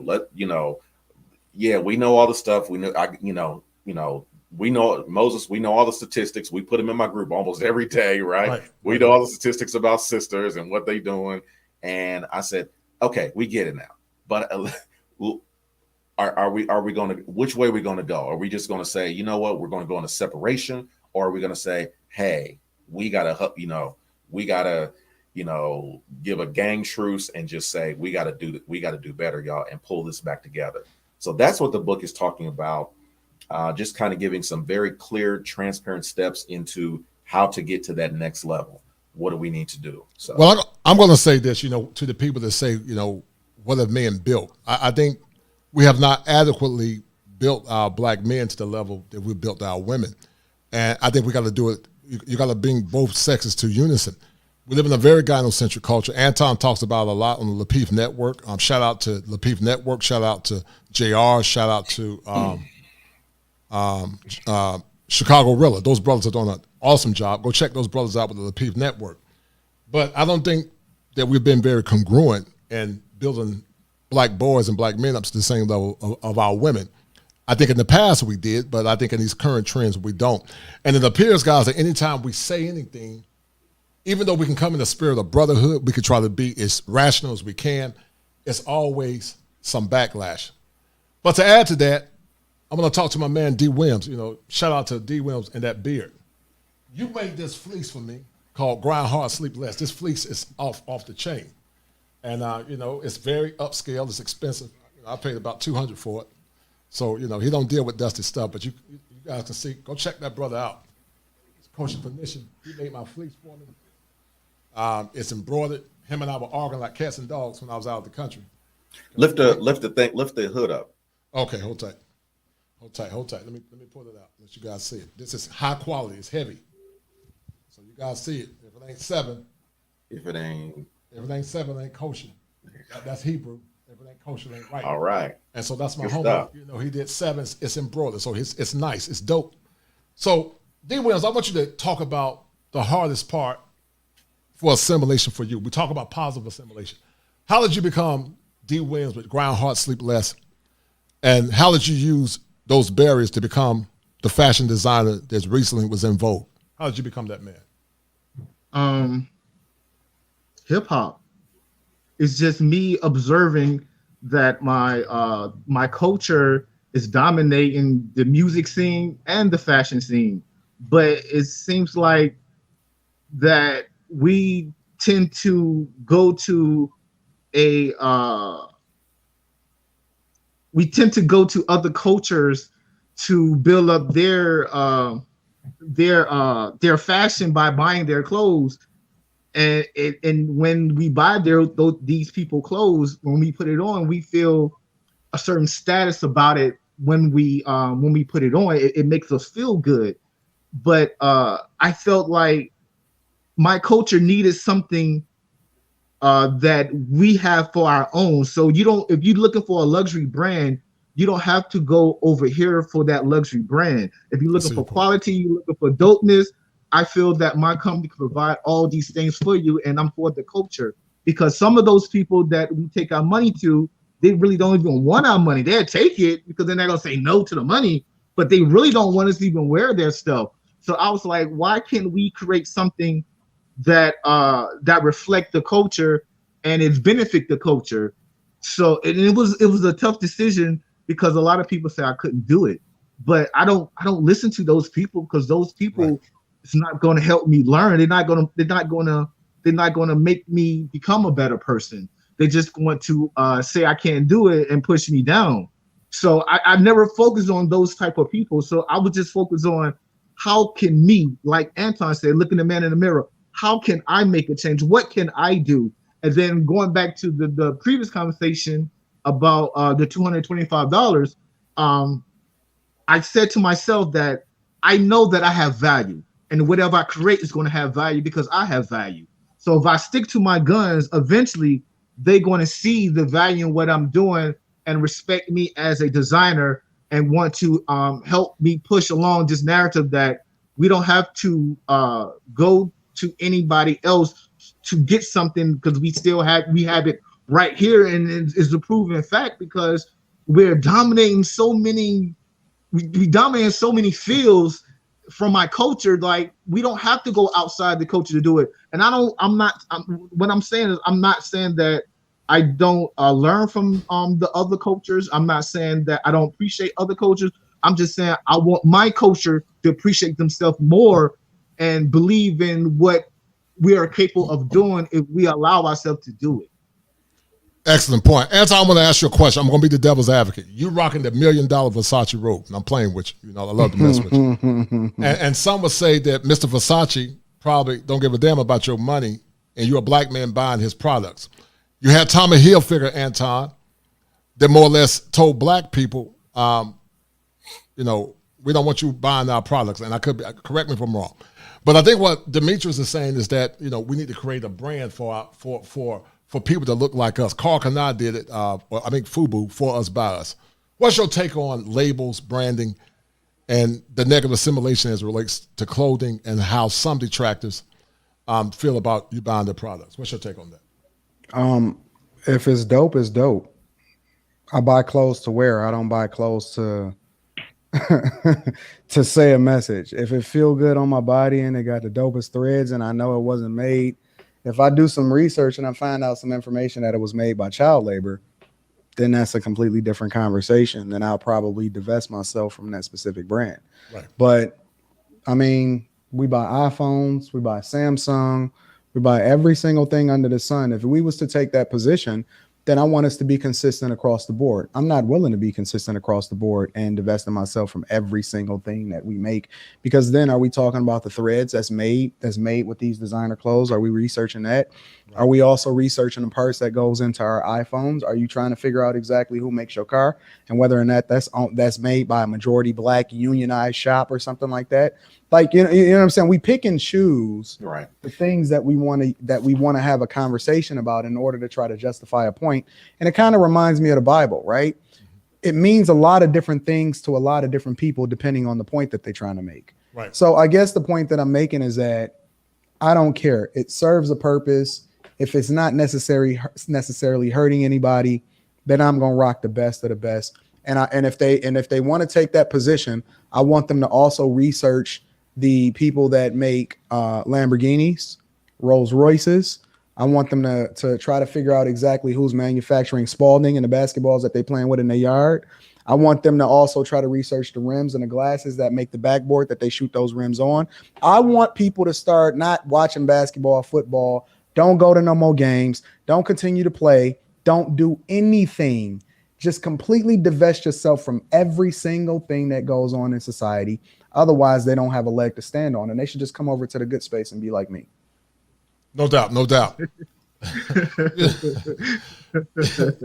Anton, let me ask you this question, brother. How long did it take for you to blend in and go through all the various mazes of this current world to become the man that you are now? You call yourself Anton Daniels the Millionaire. Tell the audience about the things you've done for your community, your brand, and the hurdles that you went through, but yet you were able to overcome it. You did a clip, and I'm going to try to find and play it. There was a guy that was a racist white guy, and he was challenging you, and you talked to your audience about, I didn't see the video, but I want you to sort of talk about that a little bit, because, you know, you have a big personality. And so how were you able to overcome that man he was actually racist, but you didn't let it stop you from continuing to do what you do? I think that men, let me speak on it from a men's perspective, because, okay, so let me answer your first question about some of the things that I've done, right? I'm not even going to go into the past. I'm not going to go into the communities that I put money into. I'm not going to talk about none of that. I'm just going to talk about the recent stuff. I call my people my tribe. And when I say my people, I'm talking about the people that rock with me, the people that is a part of my Patreon, the people that tunes into my shows every day, all of that. One of the things that I like to do is that every single thing I do for them. I pour into them. My tribe tap in with me. They got my phone number. And listen, when I say my tribe, I'm talking thousands of people. literally thousands of people. And I'm not talking about the people that just watch my show. I'm talking about the people that rock with me, that I see in my Discord, all of that type of stuff, right? I pour into them by not only giving them the information and the insight on how it is that they can do things differently, but I also give them exposure by investing in their businesses. One of the things I've done on my Patreon, and you know, for all of my Patreon members that's in here, right? They know when they in here, I see them, I see y'all rocking. One of the things that I say or that I've done is I do an investor series. So every once in a while, maybe every quarter or something, I just did the first one, maybe like a month and a half ago or something. They pitch me their businesses. I don't ask for anything in return, and I give them the seed money to get started. I've given 10,000, I've given 6,000, last month I gave over $35,000, and I just wired it straight to their accounts to get them started, to get them rocking, to get them going, and to get their businesses started. Because it's not even about whether or not their businesses are going to be successful or not. It's about giving them the access and exposing them to how business works, right? My point is that I try to live my life like an open book. I give them everything about me. I give them my wife. I give them my access to my daughter. I show them where I'm at. I fund their businesses. I even have a lot of my people, they'll tap in with me and they say, Anton, I'm going through a hard time. I pay their rent. I send them money for their funerals. I take care of my people. And that ain't even with regard to the businesses that I build in certain communities, all of that type of stuff. But my point is that, you know, it's a lot of people that have a lot of things to say about what we should and shouldn't do. But all I say is, okay, well, if you're getting it like that, and if you're balling, let me see you put your money up. Pour it into the people, because I'm probably the one that should least pour into people, considering that I don't even align myself based off of color, right? But for some reason, I find myself investing more in the people that you say you align yourself with than you do. And this is not directed to anybody specifically, but this is just highlighting the mentality of people talk a lot, but they don't do anything. What was the second part of the question? So you talked about, you know, you're a man of status, and there was a racist white guy that challenged you, and you was like, you can't lose your cool. Verbatim, I can't say it verbatim, but in the nutshell, you were saying that you can't lose your cool, or you can't stop him from letting you get to the bag or something like that. Mm-hmm. Okay. So the idea was that, because I was vlogging, and I'm always vlogging. I always got my cameras with me and everything like that, right? And he challenged me or whatever, so on and so forth, because I had pulled up in my Porsche, and he's seen the Porsche and all of this other type of stuff. And so I'm not going to assume that he was racist, but I'm going to say he was bothered by the fact that I was what I was, and I was doing what I was doing, and I was unapologetic. I'm one of those type of people that can walk down the street with a camera and don't even see nobody, because I'm so comfortable and confident in my skin and what it is that I'm doing, right? But largely, long story short, you know, he challenged me and he said what he was and he said who he was. And I didn't react to it the way that I think that most people would. And the reason why I wanted to make sure that I got that video out is because I wanted to show people, men specifically, that you can be emotional, but you can't make decisions based off of your emotions. Right. It's okay for you to feel. It's okay for you to be bothered by something. It's okay for things to happen to you, but the move that you make can't be based off of that emotional aspect. A lot of people were saying, "Oh, I would have fought him," or he came into my space, I would have just, you know, he shouldn't have rubbed up against me. I don't move like that.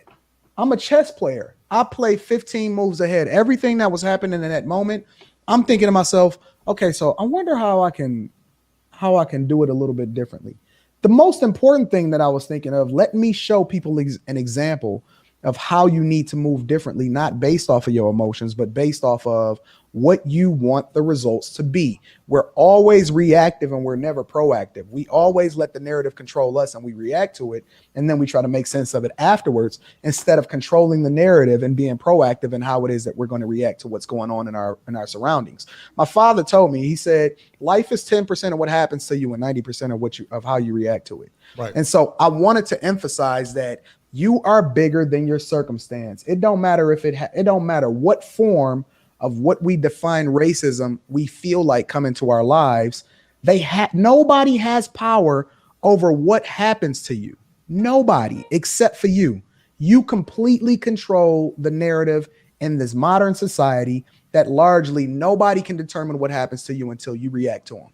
That was the point of that whole vlog, to be honest. Gotcha. I see your point. Excellent point. You know, Playing the devil's advocate again, some would say, Anton, that you are an idealist and that you grew up in a great circumstance, upper middle class, I think. I think you grew up upper middle class. Your dad is a pastor.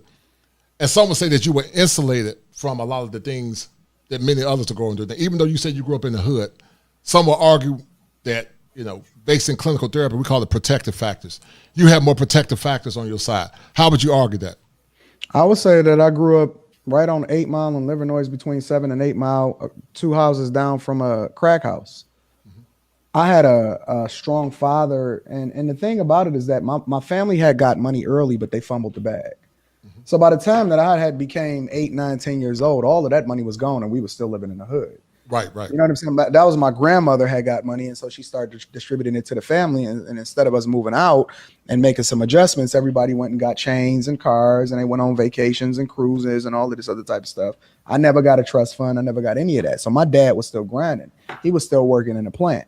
And so we didn't grow up with any of that. I never experienced any kind of greatness in my family to where I was much better than anybody else. I was walking to school. I caught the bus to downtown Detroit to go to school. One thing that I will say that my father did was he realized that he didn't want me to be like my circumstances. And so what happened was he sent me to private school for 2 years during middle school. That completely changed my life. They taught me how to tie a tie. They told me that smart was smart and dumb is dumb, instead of dumb being celebrated in our school system and smart being the person that you picked on. It was just a mind-blowing experience when I seen other kids that was concerned about, what it was that they was going to do when they, in a portfolio, and having conversations about that instead of having conversations about what the latest hip hop album that dropped. You know what I'm saying? So it was, and then I wound up going back to public school. I had to catch the bus. I had to walk past all of the abandoned houses and the dogs in Detroit, and I had to do all of that. And my dad never bought me a car. Ever. He told me he would help me he would help me put in the work so that I can get a job and save up and buy my own car. You know what I'm saying? I never got anything except for every tool that I needed in order to be successful, but nobody paid for my college. Nobody paid for me to get certain lessons. I went to community college after I got grown, after I went broke. I wound up going to community college, and then becoming a software engineer, working my way up through the ranks. You know what I'm saying? I realized I took a 100% sales commission job in order to feed my family. It's a completely different mindset when you're getting it out the mud. So right. I was fortunate enough to be exposed to certain things, but we all came from the same place. We all was straight from the hood. Excellent. Demetrius, what does it mean for you to get it from the mud? I got it from the mud. I was in a 2-parent home. But my story was similar. I went to community college, Pitt Community College. I worked full-time, went to school full-time. And, I agree with what Blair said earlier. I never really experienced any, like harsh racism. And so, listen, is there equal opportunity in America? No. But are there opportunities? Yes. And you have to take advantage of those opportunities. So me getting from the mud was working for years to become the man that I am now. That's why I said that manhood is a series of hills and valleys, victories and failures. And that's why I started the Manhood Chronicles, to empower Black men through the clinical lens. But getting it from the mud for me was just more or less going through a lot of tests and, going through a lot of trials. There were times, guys, when I was in college trying to finish my master's degree, I probably had like $5, man. But I never let anything stop me. I don't know where I get it from, but I'm extremely resilient. Like I said, you can have 100, I can have 1. But I feel like at some point I'm going to beat you. So I don't get caught up with numbers. I get caught up with results. But talking to Demetrius Williams or Blair Nash, what does it mean to Blair Nash to get it from the mud? Because manhood is a lot of times, Blair, getting it from the mud. What does it mean to you to get it from the mud? What it means to me is, let me just say, I'm really enjoying the show. All three of you brothers, all 4 of us are really just kind of sharing some good stories here. But for me, getting it from the mud means that you don't really have anybody like Anton said. You don't have a trust fund. You don't have a daddy who writes you a check for 60 grand to say, "Hey, son, here, let's start a business for you." You don't have that. Getting it from the mud means you don't have the certain opportunities. I'll give you a quick example. I won't even use me. My wife has and I hope she doesn't mind me mentioning this. She has a nephew that was incarcerated that just got released after doing 8 years. And he just got released September. The man is now married. The man now has a full-time job. The man now has his own vehicle. He is last weekend I actually took him to a buddy of mine who has his own gym, and they're going to start working together, and he's going to start having clients. And he's in short story, he was on his my wife's nephew was on his way to the NFL. He did something stupid, whatever. So he is ripped, he is shredded. And so now he's about to go and get some contracts and everything and start going and doing that. Getting it out the mud means that, and like I said, he's only been out of, he didn't have it. Nobody wrote a check to him. Nobody said, hey, here's, 10 grand to get. Nobody. That's what getting it out the mud means. It means doing whatever you got to do to get whatever to get to a certain level. And I'll bring it back to myself now. Now I won't say my car, but I have a, exotic sports car. I do okay financially. My wife and I travel wherever we want to. We get whatever we want to.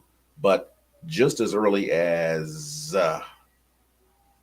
7-8 years ago, I was getting on the bus, having to be at the bus stop at 5:51 in the morning, right? To catch a bus that took me all the way to the other side of town to get to work by 8 o'clock. So getting it out the mud means doing things in a way that you just say to yourself, you know what? No, nobody's going to sit here and no van is going to pull up all of a sudden and just take me to my job every day. None of that's going to happen. And it means that I was working a job I really didn't care for, making lousy salary, right? But because I had made the mistakes of my own, I now have to pay for it and start over. So getting it out the mud means that you can't live the cushy lifestyle. You have to work rough hours. You might have to walk wherever you need to go. You may not be able to eat out every week. There's a lot of concessions that you're going to have to make just to get to that point. And so, getting it out the mud means that you just gotta start somewhere and just keep building and building and start and kind of keep putting one foot in front of the other each and every day. So yeah, no doubt. That's what. No doubt. D. Williams, grind hard, sleep less, a luxury brand of clothing. What does it mean to you, brother, to get it out of the mud? To learn from the lowest aspect of where you are. For me, to get it out the mud, I had to learn the process of becoming a businessman, not to become a millionaire yet, because I'm not there yet, or have a luxury sports car like my brother right there. I'm not there yet, so I'm still in the mud, but I'm slinging it though. I'm getting out, I'm slinging. So for me, it's just to stay focused on what I'm doing and learning the full aspect of my business. So then when I get to a point when I need to hire more people, I know exactly what I need to hire. Because at the beginning stages of me, I knew I needed help, but I didn't know where I needed help. I just know I need help. Like, what you need help in? I don't know. I just need help. And that's not a good way of describing what I need. I'm just telling I just need help. It's like, what I need, you need help in. I don't know. I just need help. But so me learning my business of fashion and business in general, it helps me to determine what I need help in and who I need to go to ask for help. Or if I need to hire somebody, I know exactly what I need to hire to help me to get to that next level where I want to go.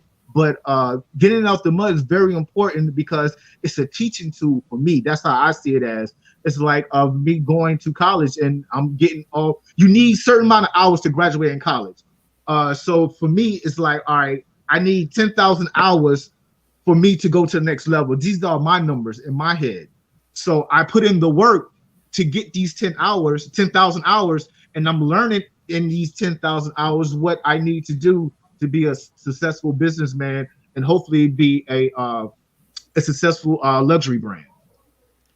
Shout out to all the people that have donated to the Cash App, the Super Chat tonight. Shout out to Security Boss Unsolicited, investing in great men. If I have not called you guys out, it's because I'm moderating. I'm doing all the moderating. So if there's a moderator that would love to moderate this show, I'll give you a wrench for this show tonight because I'm getting it from the mud. I'm doing it by myself. So We're going to take it to another direction, guys. And, we talk about assimilation, but however, there's something called negative assimilation. Piaget talked about assimilation, which is the blending of new information into your mind or schema.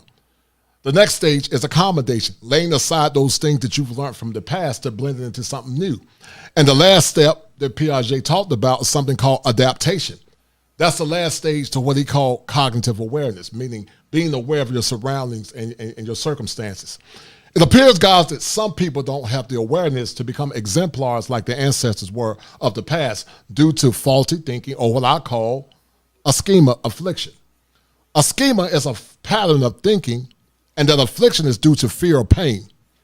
Anton Daniels, I want you to talk about negative assimilation. How did you, in the past, or more or less, were there times where you allowed negative assimilation to stop you from being the great man that you are today? And if so, I want you to tell the audience what that negative assimilation was. This answer not going to be the answer I think you're looking for, Kosher. But keep it 100. It's not going to be the answer. I think the negative assimilation for me came from my family. I was raised in the church. You know what I'm saying? Same here. Yeah, man. I was raised in the church, and I was told to be a certain type of way, that I had to vote a certain type of way, and don't question anything, but be obedient. And a lot of people fell into that narrative. A lot of people embraced that, and I think that was one of the things that. At first, when you're young, I was being raised in a church. You have to abide by the rules in the area by which you subject yourself, and you're born into it. But I was always called a rebel. Like, I was always called the black sheep and Anton, you're not going to do nothing, and all of this other type of stuff. But I will say that at the same time that I loved them so much, and I believed in what it was that we was doing so much. And I think that it's a lot that came from positive from the church. Like, I love the church, absolutely, and I think that I had a strong foundation and all of that other type of stuff. So it's not all bad, but just I'm using the context to be able to answer your question more effectively. Right. I was even one of those type of people's, like, I didn't want to be in the forefront. I didn't want to have a platform. I gave every idea that I've implemented today to largely become successful to the people that I subjected myself to in the church. Right. I was the person. I was willing to move the chairs. I was willing to do everything in the background and hustle. And I want y'all to be great because we doing all of this and we a group. And when y'all gonna be successful, we all gonna be successful. And they rejected me, and they was like, "Yo, listen, that's cool and that's nice, but shut up." You know what I'm saying? Because either you gonna do it the way that we telling you to do it, or you gonna, keep it moving. Shut up. And I was like, all right, cool. And it bothered me. And I was like, all right, I made a determination that I was gonna do it the way that I was gonna do it. But I think that largely the majority of the experiences that has come negative for me as far as assimilation is concerned is from people that look like me, people that I surrounded myself or was subjected to as a result of being around it. All of the hood stories, all of the issues. I tried to embrace in a long time when I first started becoming successful. I tried to keep it real and stay in the hood and build it up and put my money into it. And they was looking at me like food. The very dudes that I grew up with that was, spending the night at my house when we was little kids and my parents helped raise them was the same dudes that came to carjack me and tried to kill me. Real talk. Right. You know what I'm saying? So I think that there's a lot of negative assimilation as far as trying to adapt to your circumstances or your surroundings when it's not conducive for you. I think that is more important for you to figure out how it is that you can level up and become the best version of yourself. And then that some people in some circumstances is only a season in your life. It's not meant for you to be there forever. No doubt. Excellent question. Excellent answer. Excellent answer. Blair Nash, how did negative assimilation stop you from becoming great in the past? You talked about it part in the early stages of the show, but I want you to be more succinct. How did Blair Nash almost let negative assimilation stop him from being the author of 4 books and the author of being the husband of a great wife? How did negative assimilation almost stop you? She's definitely great. You ain't lying about that. So what I will say is that, and for the people who have my books, thank you for purchasing and supporting what I do. Number one. When I started kind of, no matter what you do when you're talking about relationships, if you talk about and say, black men do this, you know, then you're going to get black men who say, well, you know, you over here just, you know, pandering to these women. If you say black women do this, then you get black women who say. So there's always a challenge in writing books, and you kind of have to find, I don't know if you want to call it necessarily that sweet spot, but you have to find a kind of a line that gets a message across. Because if you're constantly in a mode where you're being offensive, then people are just going to eventually start tuning you out. And so one of the challenges that I have and have had is finding where that voice is. Because my first book, you know, like I said, it did tremendously well. My third book did good. I won't say it did tremendously well. It did good. And so, but my third book, I was also, I took it to sisters a little bit, right? Mm-hmm. And so I had to understand and learn that I cannot just go. I can't be this person who's necessarily a chameleon. I just have to really speak my truth and say, here's what I see. Here's what the numbers say. Here's what we've, you know, done historically. You take it for what it is, right? And let that be that, and not allow the negative pushback and kickback from black men and black women to make it to a point where I say, well, I shouldn't write about this. I shouldn't write about black women and their weight. I shouldn't write about black men and what they haven't done. I shouldn't write about black women and having out of wedlock children. I shouldn't write about black men who do this and who are players and whatever. I have to be a journalist and a correspondent and say, here's what it is. You don't like it? Tell me why it's wrong. And so that's kind of the approach that I've used, especially recently in even writing, when I was even writing my fourth book. I didn't sit and say, well, you know, brothers might be offended if I say. I didn't do that this time. I didn't say anything. I didn't get into a level where I thought that someone might be offended. I wrote the truth and allow it to be what it is. Excellent point.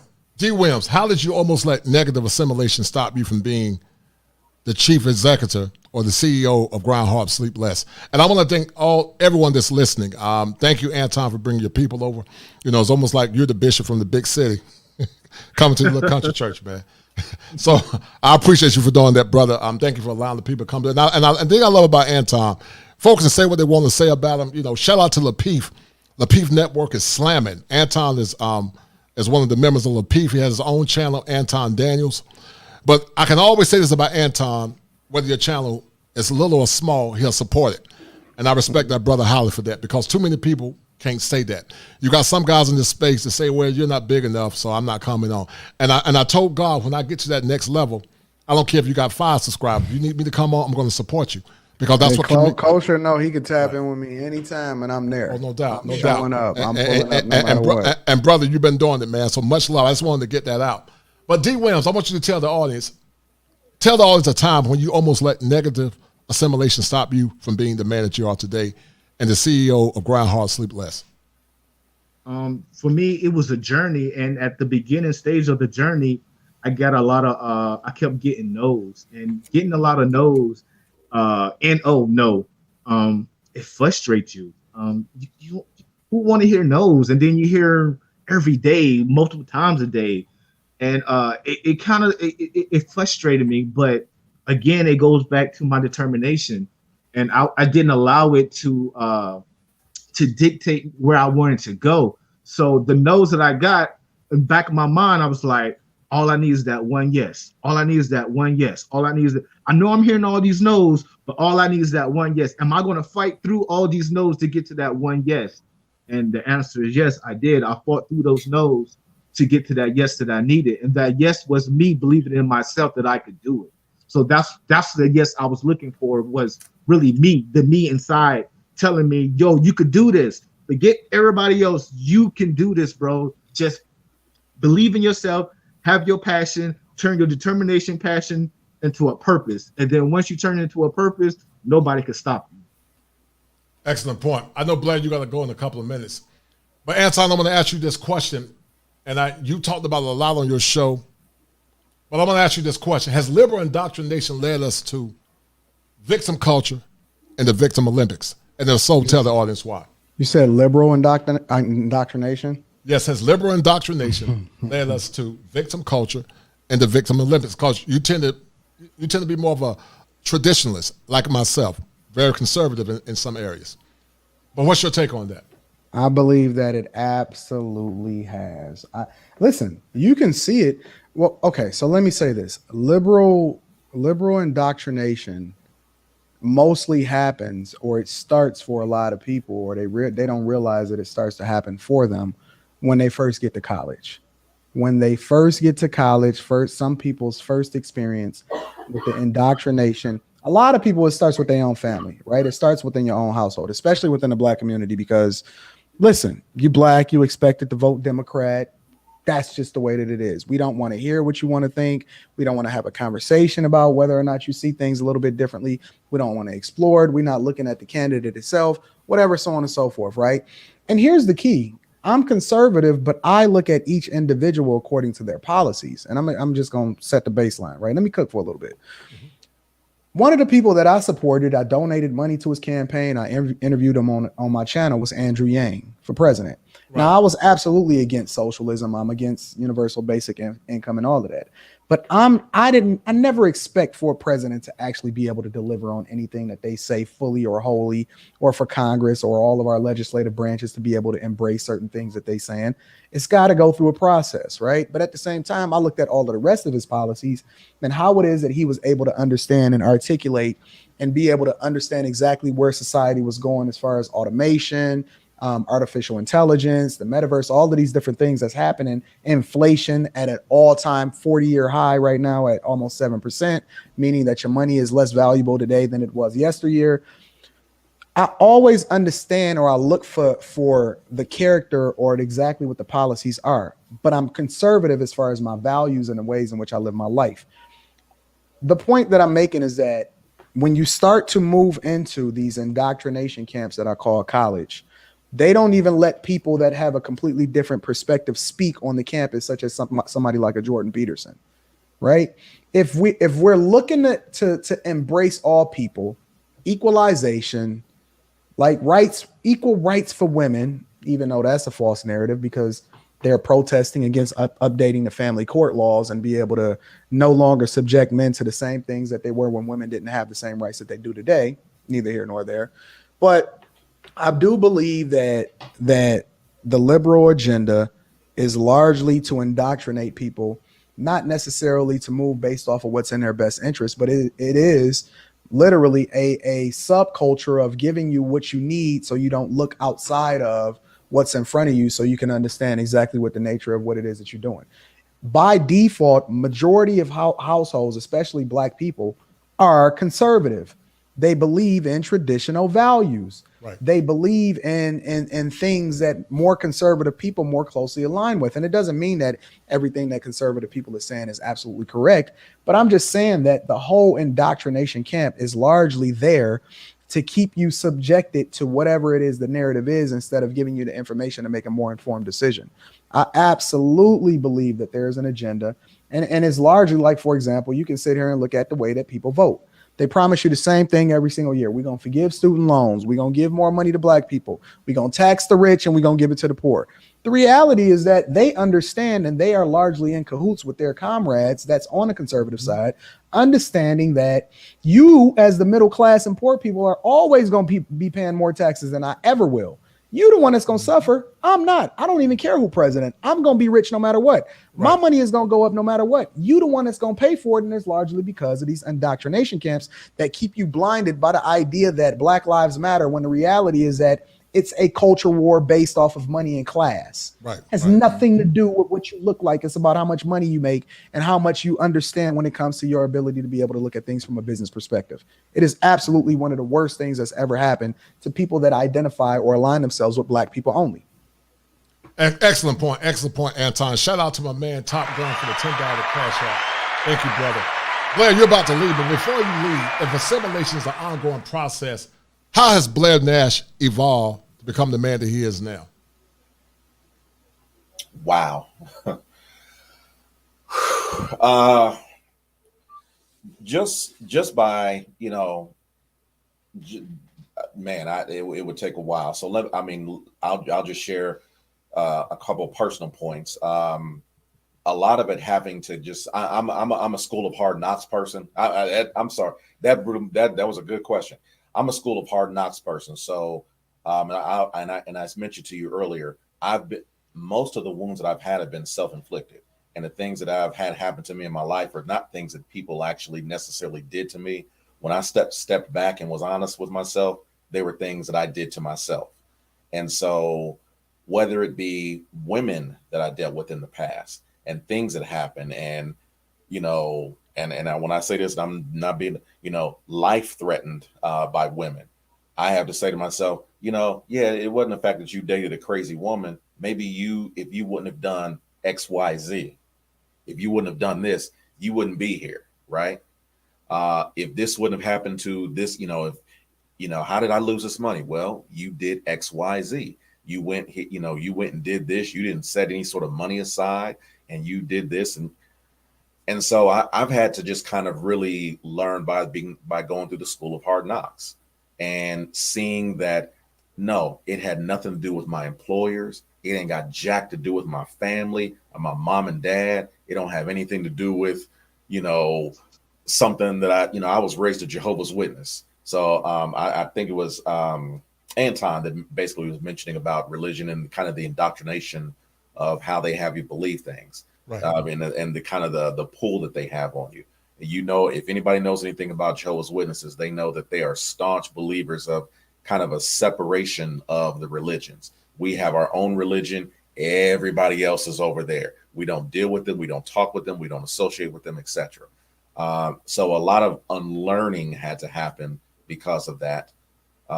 So really just kind of, like I said, school of hard knocks, just going through situations with money, having to lose hundreds of thousands of dollars, literally, going through situations with women, losing my home, losing, vehicles, etc. It humbles you.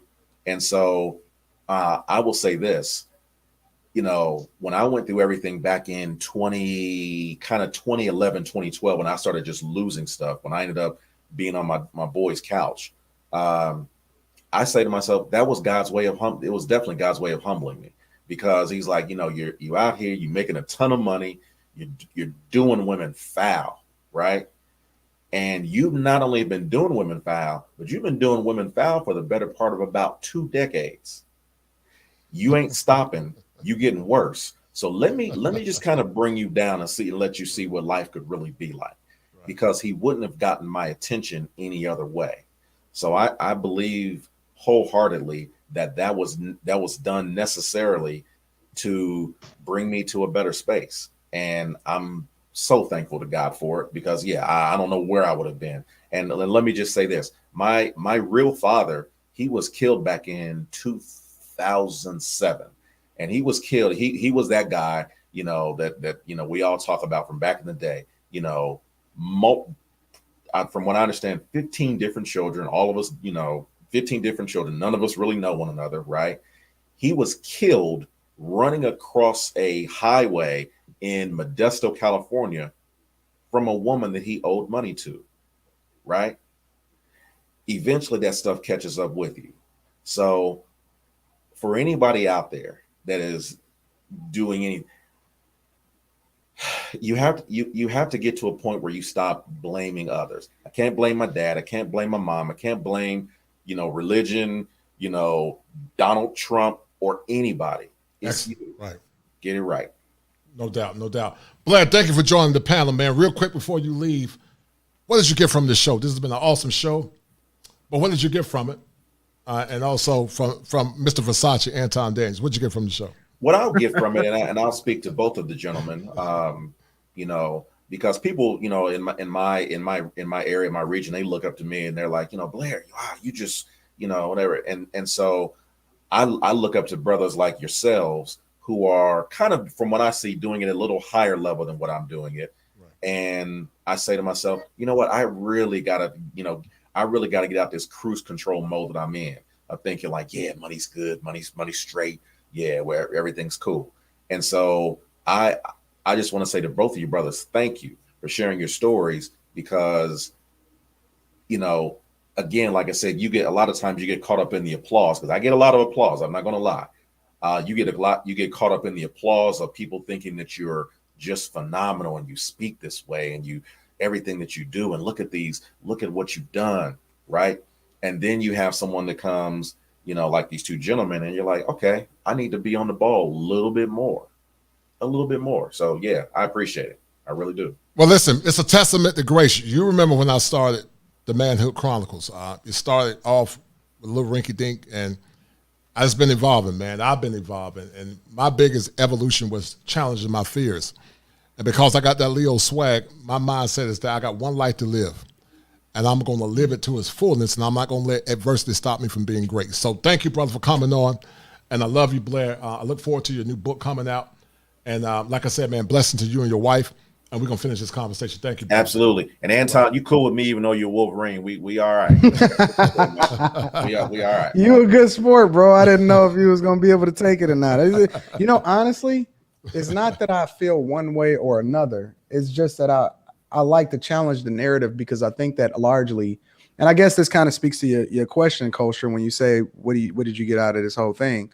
It allows for us to be able to have conversations outside of the scope what we thought we were going to talk about, but more or less explore things that I think that is more conducive to the direction that we need to go into as a group and as individuals. One thing that I always like to acknowledge, especially amongst the panel of men, and I thank Culture for continuing to be a phenomenal example of what a man should be, continuing to look out for people. He hardworking. I think that largely, and it's just this is speaking to Culture specifically, you are the thing that you put out. I think that the biggest thing that we can put out as individuals or as men is we showcase who we are through our work ethic. It's easy for us to say something, but it's a different conversation when, your work ethic is a reflection of the thing that you are or the thing that you're preaching. People will hear your message, but they want to see who you really are. So, I also have to acknowledge that it's always even when there's pushback, even when there's a devil's advocate, even when we explore conversations outside of how we feel, right? Or what we really think, when we start to explore certain conversations, I think it's awesome that we all can still have, even when we think differently, it ain't a fight. Ain't nobody over talking each other. Ain't nobody yelling. Ain't none of that other type of stuff. It's just, honestly, I think that all of the gentlemen on here is absolutely awesome. I love them.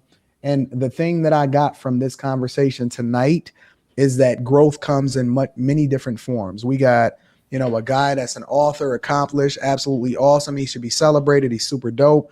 We have a guy that, and I don't even want to box him in by saying that he's a designer or somebody that owns a clothing company. I think that he's an artist that should be celebrated because there is no bounds by which he can design, or we don't know exactly where it is that he's going to take his brand long term. You know what I'm saying? So all of these guys should be celebrated, but we all have the same objective and we all have the same goal based off of the fact that we're trying to become the best versions of ourselves. And then despite our past, we're using that in order to teach a lesson. And so that's what I got from this conversation today. I think that it was absolutely awesome. And again, I thank every single person that contributed to the conversation, including our illustrious, phenomenal host, the Culture Clinician. But listen, I'm not quite finished. I know you got a show. What time is your show tonight, Anton? Because I got a few more questions. You gotta go. No, I can take a couple more questions. I got about another 15 minutes. Okay, great. All right, much love, Blair. I don't know what happened to Demetrius, but shout out to James Turner for the $100 cash app. Thanks, Super Chat. Culture, you're at the next level. Getting them that work. Salute to the guys on the panel and bringing the great discussion. Go check out Blair Nash's books. Blair, tell them where they can get your books at, brother. You can go to my website, blairnashspeaks.com. As well, you can, reach out to me through IG. It's author Blair Nash. And I have 2 Facebook pages. You can go there as well. Inbox me, send me a DM. Okay, excellent. All right. Thank you, Blair. Thank you for the discussion. Thank you so much for having me on. Appreciate it, brothers. All right. I don't know what happened to Demetrius, but maybe he'll pop back on. I think I lost. But Anton, you and I going to drive this ship together, brother. The Aries and the Leo, and of course, I'm the King of Kings. I let you wear my crown, man. So make sure you give me my crown back. I'm a Southern Leo, so I had to show you some love. So I said I know he need that crown because he got that Aries swag. But real quick, Anton, I'm gonna ask you a couple more questions. How do you feel that African Americans and Americans in general of the past were more resilient than the current Americans that we have now in this current culture? I don't think that there were any more resilient. I just don't think that we've been through anything. Mm-hmm. They had to go through. They had to put themselves, like, you don't even know what you are until you subject yourself to a certain level of thinking or a certain circumstances. Like, we don't know how strong we are, and I think that a lot of times we get coddled.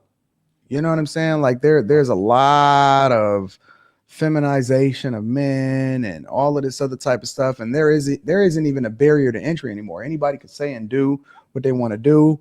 There is no you don't have to earn nothing no more. You can just do what you want to do just because you're a woman or you're a man and all of that other type of stuff. But I think that yesteryears tested us, and I think that they were infinitely more successful with the results given the circumstances that they had to endure through. And I think that they were stronger as a result of it, because I believe that men need to go through things. Right. Men need to suffer. I think that the way you raise your son and the way you raise your daughter is completely different. And it's two different things. It's not a one size fits all. I think that the people of yesteryear were significantly more, they've proved themselves to be worthy of the praise that they get versus us just wanting praise just because we exist. No, I totally agree. We got a generation called the ribbon generation. And the ribbons have more or less caused a lot of people to not more or less deal with adversity. Anton, there's a term used in the clinical world called resiliency theory. And it basically says that there are some people that regardless of their condition, they tend to find a way to overcome. I think you and I both are examples of that. But before you leave, I'm going to drop the link, and I'm sure someone will ask you a couple of questions. I know you got to go, but I want to make sure they can ask you questions because I know you got that Aries swag and you're going to challenge them. But hold tight. Guys, I'm going to drop the link, and while I'm asking Anton these questions, let's see, what is the link? Okay, here's the link. All right, hold tight. So I'm going to drop the link, guys, and you guys, we're going to ask Anton some questions before he leave. You can, but while you guys are getting ready for that, Anton, I got some more questions. I think you talked about it. How has the process of accommodation helped get you to your goal? So accommodation means you had to set aside some of the negative things from the past that you had picked up through negative assimilation, but you begin to accommodate. So in a culture, accommodation means, okay, I know I got to put what I've been taught from the past aside, and I got to get into the bigger culture in order to get the outcomes that I want. How has Anton Daniels done that based on his growth as a man? I embrace my past a lot. Like, I lean into it heavy. Like, I'll give you an example. Like, one of the things that's pretty funny to me is that as a content creator, and the bigger you get, and we've seen this on a larger scale with people like Kevin Samuels, right? Right. As a content creator, the bigger you get, the more that people are going to say things. They're going to talk about you. They're going to use your content. They're going to use your name in order to get their channel up. All of this other type of stuff, right? As a content creator, you have to understand that that's what comes with the territory. The more visible you become, right? The more conversations are going to be had about you, but very few people can endure through it. On the Lapeef Network, we've seen people crumble under the pressure of having to show up night after night or week after week in order to be able to have that conversation because they can't stay out of the comments forever. Like, they let people with no avatar, no nothing, be able to say whatever it is that they want. And it bothers them so much to where it actually gets them in a space to where they no longer are even able to have a conversation on the show. Mm-hmm. I've been through so much in my past, and I've suffered so much, so hard, that what is it that anybody can say online that will bother you enough to actually get you off your square and out of your zone? Right. You see what I'm saying? Mm-hmm. And that's largely the same narrative that I take along the way in every single thing that I do. It don't matter if it's content creation. It don't matter if I documented the struggles that I had dealing with inspectors and the city and all of this other type of stuff when I had opened my first restaurant. I wasn't going to stop. I'm not going to, you know what I'm saying? I'm not going to let that thing define me or beat me, or I'm not going to get emotional enough to quit. The lessons from my past is the thing that continues to drive me to be successful in my future. So as far as accommodation is concerned, I embrace everything here, now, past, future. I love it. I think it's one of the best things that can happen to a person is the fact that they have to adapt to their circumstances and surrounding, because it shows who's worthy and who's not. It's going to show the winners from the losers. That's why you always going to have rich people and poor people, because poor people very rarely are willing to endure long enough to get to the results.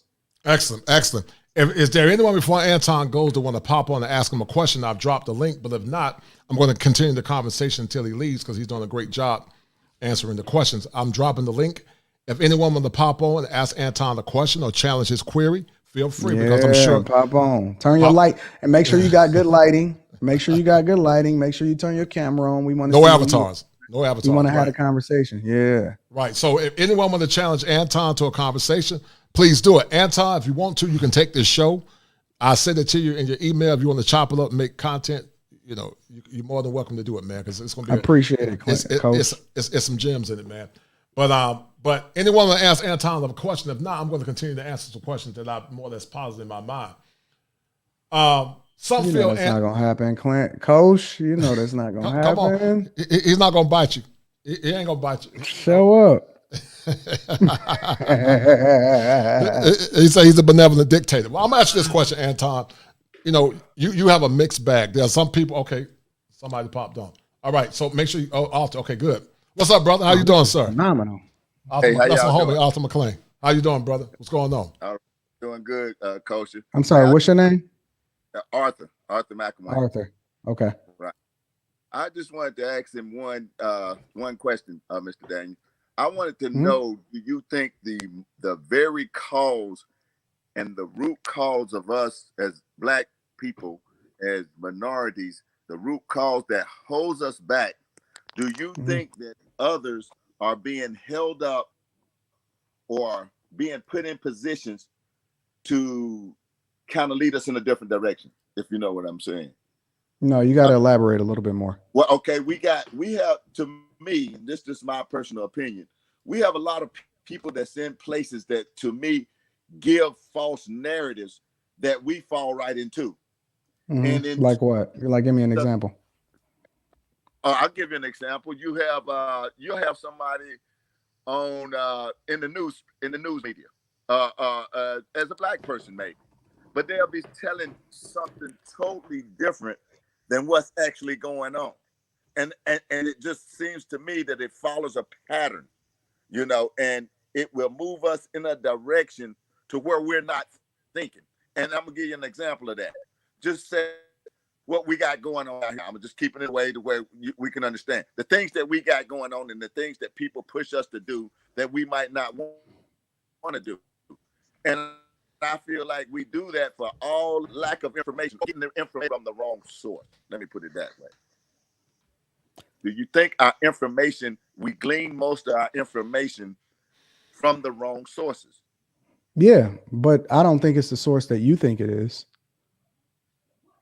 I think one of the biggest sources of information that we glean from is hip hop culture. I think it's one of the worst things that's ever happened to people, Black people specifically. I think that's one of the cultures that we lean into the hardest, that we glean our information. That's how it is that we think that we need to make money. It's the way in which we think that we're supposed to operate when it comes to our understanding of how to get on. It's how we treat our women. It's the way in which we communicate. It's largely the thing, I think, that, because listen, what you take in, what you listen to, what you hear is going to be the way in which you operate, even if it's subconscious. A lot of times you don't even know that you're moving a certain type of way, but then next thing you know, when Snoop told me that you know, bees ain't, dang, I just got to say it because my wife in there, but she going to be looking at me. Bitches ain't shit but hoes and tricks, right? We grew up looking at women a certain type of way. True. And some of us unlearned it. Some of us embraced it still. Some of us don't even know that we still treat women based off of what Snoop taught us, even though Snoop was married and he was chilling and he was raising his kids and he's a football coach and he's throwing the football and doing what it is that he's doing. So I think that the thing that we consume most that affects us the worst is the things that we listen to, and that's largely the music that we consume and the culture behind it. I don't think it has anything to do with propaganda on TV or anything like that. Most of us ain't watching Fox News. We don't care about what's going on CNN. Anton, real quick, I know you got to go in a minute. I'm gonna ask you this question. Mm-hmm. With you, there's a love-hate relationship. There's some that love you, there's some that hate you. Some call you everything. You know, some say you're a fraud, some say you're this, some say you're that. I call that mud management. How do you manage all the negative comments that come towards you? You got a great following, but some often call you out and call you names. Some say false allegations. How do you deal with all that? Why they don't I mean, I just keep showing receipts. I'm gonna keep showing my bank accounts. I'm gonna keep showing my properties. I'm gonna keep taking them on tours. Oh, they gotta mute that. I'm gonna keep taking them on tours on my properties. I'm gonna keep flying. I'm gonna keep shopping. I'm gonna keep showing my brokerage account. I'm gonna keep investing. You know, I'm curious how many content creators and how many people have invested and funded the businesses of the people that they say that they love the most versus me. I challenge people. Okay, well, if y'all getting money like that, then let's have a business invest off, so to speak. And let's talk about how it is that we're going to fund people's businesses, because I've already started doing it. Okay, let's do it. Show me your wife. Show me your life. Show me your business bank accounts. Show me your properties. Show me what you're doing. Show me yours, and I'll show you mine. As a matter of fact, we can play big bank, take little bank. But to answer your question, Coaster, the way that I manage it is that I embrace it. The more people talk about me, the hotter I become in these YouTube streets. My numbers are going to keep going up no matter what. It doesn't slow anything down. The problem, I've always understood that the problem is it's the Mayweather effect. I don't want nobody in the middle. People are going to tune in to see you lose just as much as they tune in to see you win. Right. The only thing that I got to do is go 50-0. Right. Excellent point. Simon Hectic, what question would you like to pose to Mr. Daniels and I see Simon in these streets all the time. I see Simon all the time out in these streets. What's going on, Simon? Simon the Brit. What question you want to pose to Anton, brother? Let me meet you. No, I'm going to give grace first of all, because at the end of the day, like, is my mic muted? I got you. You're talking. Oh, he dipped out. What happened? I don't know. He must popped up by mistake. And know what else funny? We know what else is funny? Kosher. Highlight. It's a comment in there. He said something about real wealth. The Avatar. Tight. Okay, hold tight. It's called the Avatar. No. His name is King 318. King 318. All right, hold tight. And you dropped the link in the chat. Why don't he come up? But go ahead. Go ahead. Right. He said real wealth don't have to do something. He says, what did he say? Hold on, Simon. Sorry about that. What did he say? He said something like real wealth don't have to show up. Oh, he deleted it. Oh, well. Let me say this. Because I've never actually deleted a video from YouTube ever. Once it's up, or whatever. But let me say this. How can poor people tell rich people how to be rich? I've always been fascinated by that. You know, when I'm around these people, and I'm around some really, listen, my seats is row 1. You know, Anton don't have no problem showing the receipts. No, let me pull it out for y'all. This is exclusive for Kosher. My season tickets, let me just say this. My season tickets, guys, because I even see videos, oh, Anton ain't got season tickets. My season tickets, this is the season tickets. I get every ticket ahead of time. And I give some away to my Patreon members too. But my season tickets, let me show you where my seats are. This is the very next game. The very next game, the Brooklyn Nets. My season tickets are row 1, fam. You see that? No doubt. I see it. I definitely see it. Right. Let's let the camera get it. Put it up close. Yeah, so they can see the receipts. My stuff is VIP row 1. Row one, listen, you can't afford to sit in that row. Those are $80,000 a year seats. Right. Okay, $80,000 a year. Here's the key. When you're sitting in that row and you're going through the club with the players tunnel and you hanging out with Ben Wallace and Rip Hamilton and Jalen Rose and all of these guys, and you having these conversations real with them, real wealth doesn't have to be spoke on all the time. That was the question. That's cute. That's cute. When you're sitting in the tunnel with these guys and you're around all of these other dudes that have $80,000 to $100,000 seats, you start to realize that wealth is loud. Loud, bro. Seriously, it's loud.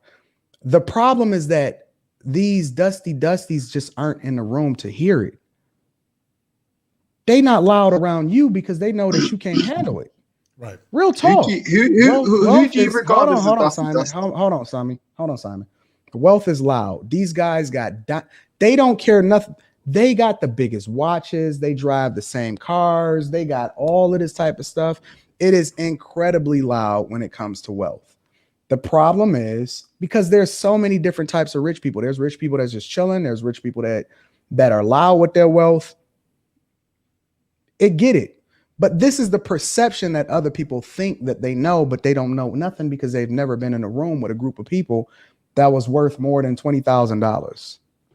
It just is what it is. But go ahead. I'm sorry, Simon. Do your thing, fam.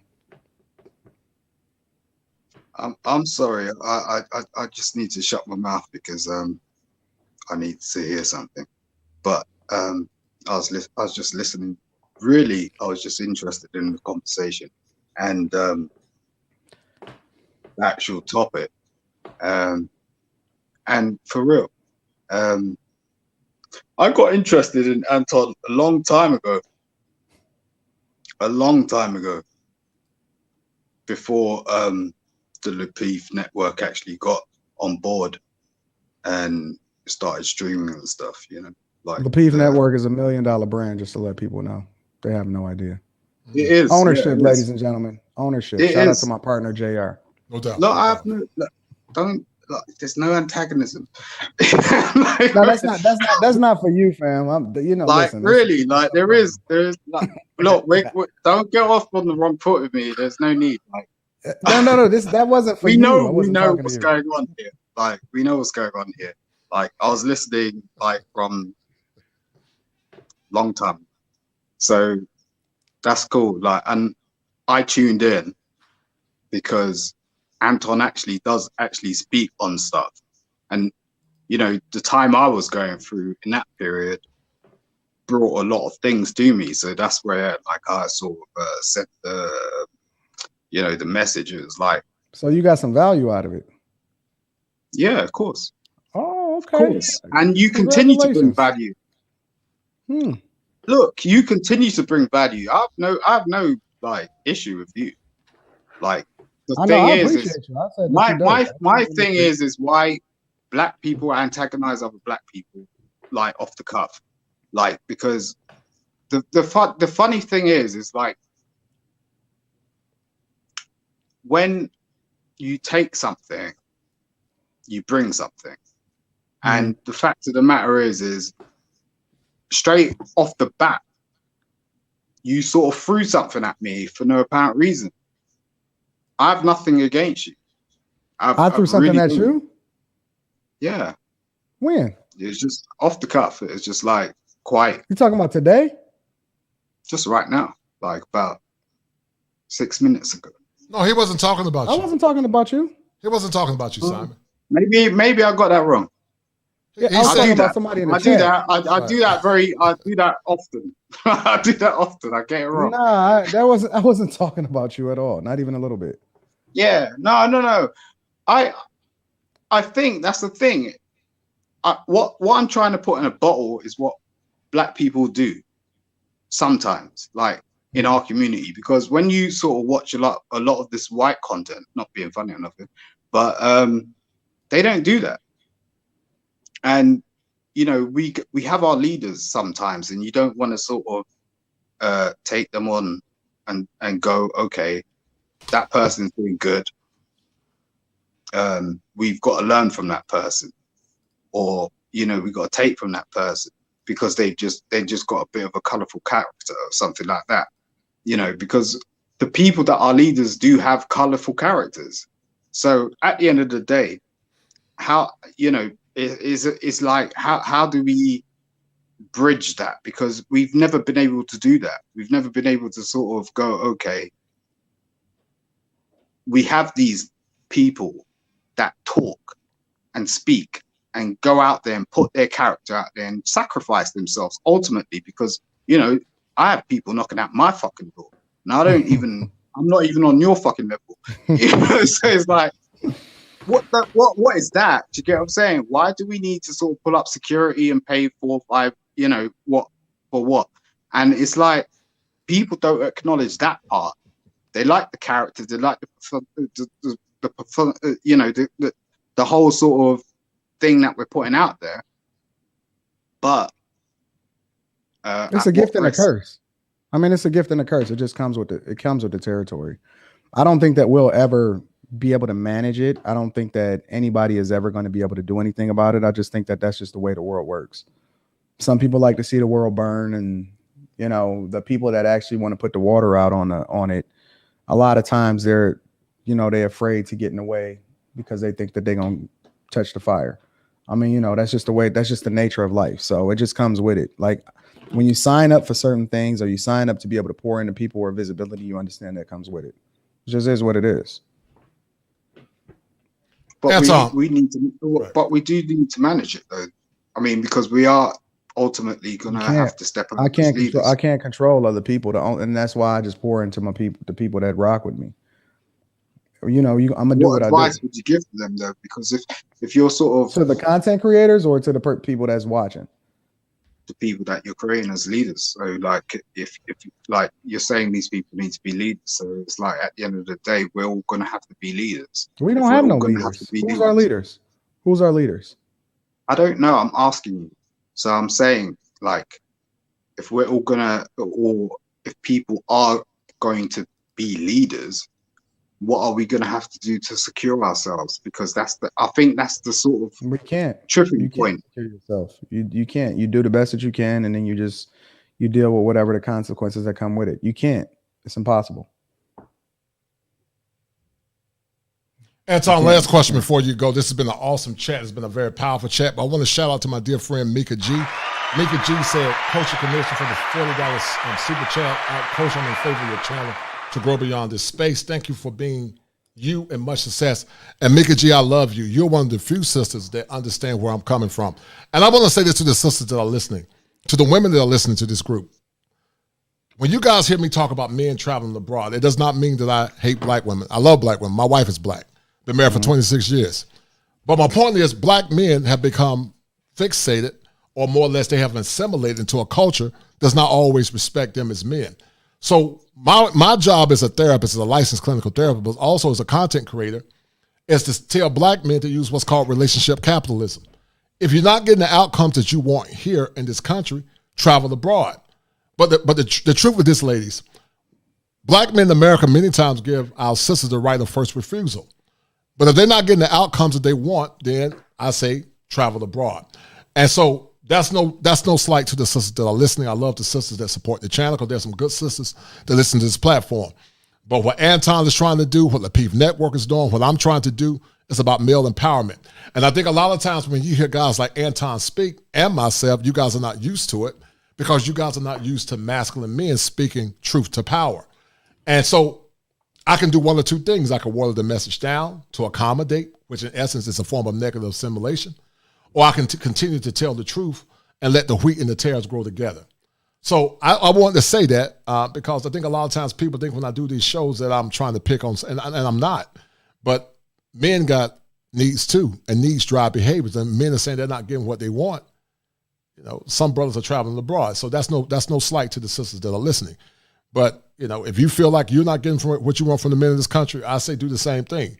I believe in relationship capitalism. You go where you're celebrated versus where you're tolerated. So I just wanted to say that. But I love you guys, the ladies that are listening. And Anton, this is the last question. I know you got to go start your show. Thank you, man. You can use this show, chop it up. I'll send it to you if you want me to send it to you. You can chop it up. This is going to be a classic. But Why is adaptation vital to manhood? Why is adaptation vital to manhood? Because it appears that many of our men are socially awkward and our women are socially awkward. But I believe that adaptation is the last stage that Piaget talked about. But why is adaptation so vital to manhood and getting it out of the mud? Is it you speaking as it relates to manhood in general, or are you speaking as it relates to relationships? I think it's two different things. Well, manhood in general, but also relationships as well. But in general, manhood. I think that adaptation is vital to manhood because, well, first of all, let me say that I don't think that people adapt well. And that's why you see a lot of these betas and a lot of these simps and a lot of these dudes moving emotionally and basing how it is that they're going to make their decisions off of how it is that they feel, right? Adaptation, an example of adaptation, we mentioned it earlier, is what it is that I displayed when I was dealing with the Caucasian gentleman that I ran into when I was in downtown Detroit, right? People expected me to move a specific type of way, and then they started getting puzzled and they start trying to make sense of it, of why I didn't do it the way that they thought I was going to do it, but why I did it the way that I did it, right? Because I'm focused on the results instead of focused on how it is that I feel at that moment. Adaptation for men is vital because the world is unforgiving when it comes to men. It don't care about your feelings. It don't care about where you come from. It don't care about your color. It don't care about how tall you are, how short you are, how old you are. It don't care nothing about that. The only thing that we have as men in this world at the end of the day is the results. The results is going to determine whether or not your wife is going to submit to you. The results is going to determine whether or not people rock with you as a content creator, even down to that level. The results are going to determine whether or not society at large, the results, even if you bring it to a college level, right? The barrier to entry, a degree does not mean that you know what you're doing. A degree means that it gets you in a door.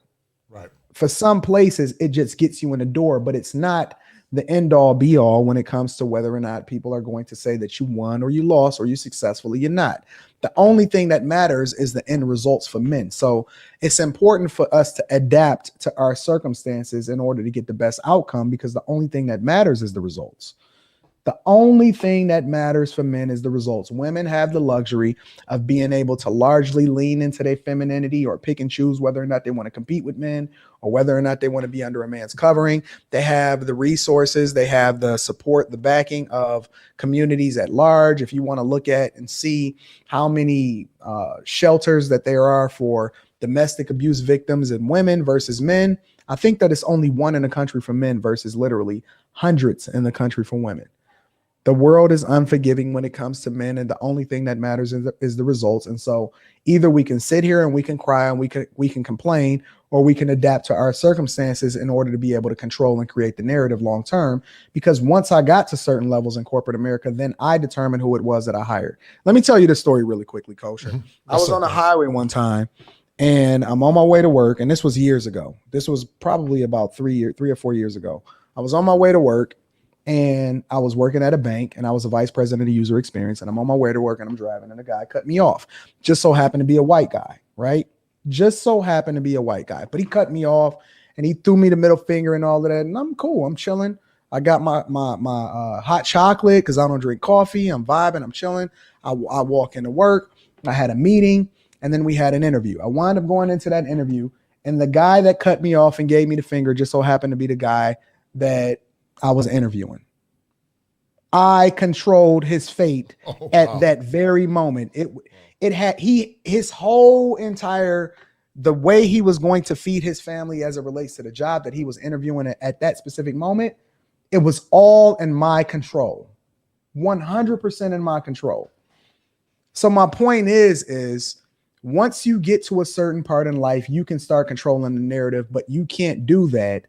You don't have that power. You don't have that say so. There's a barrier to entry, and you have to adapt to your circumstances in order to get the results. And then you can determine what happens to other people. And then you can, make sense of the situation, and you can look back and say, okay, I want to kick in the door for other people, or I want to create opportunities for other people. But until your cup is full, you can't pour into anybody else. So that's my perspective as it relates to adaptation.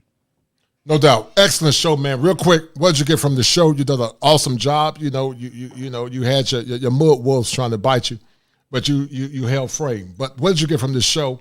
Because I think the manhood, Anton, is under attack, and I'm sure you will agree that heteronormative masculinity is under attack.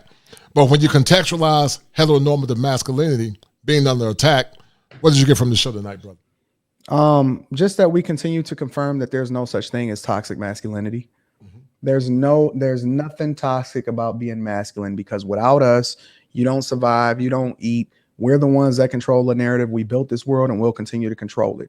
Men built this world and we're going to continue to control it. One of the benefits of being on the show with you, Kosher, is that you challenge thoughts and you challenge perspectives and narratives. And I love that. I always say when I come on your show, you can ask me anything. You can bring up anybody. There is no barriers. You can do, we gonna rock with however you want to roll with the show. I don't have anything that's off limits for you to be able to ask me. And I think that largely proves that the results are the only thing that matters. People that operate in their true purpose are not afraid of the hard questions, and they embrace anything, even if it comes from a devil's advocate perspective. We shared, we confronted each other. We went through all of the different roller coasters with each other and all of that, and we still came to a peaceful conclusion and more insight and information in order to empower people to become the best version of themselves. Well, listen, that's what I love about you. And when I come on, I don't mind you challenging me either. You know, I don't mind being challenged. It doesn't bother me at all, because I got the same vigor and tenacity to come back with fire. You know, that's that real quick. You know how I get down, Anton. Fire for your mind. Fire for your mind. So, you know, I ain't gonna stop, man. That's that Leo swag. But like I said, yeah, I'm the same way, man. And this show has been an awesome show. This show is about male empowerment. I'm honored that you came on my show, man. I love everything that you're doing. Shout out to JR. Shout out to Chicago Rilla. Shout out to LaPeef Network. You guys are slamming. I love how you guys have a very, very, very audience.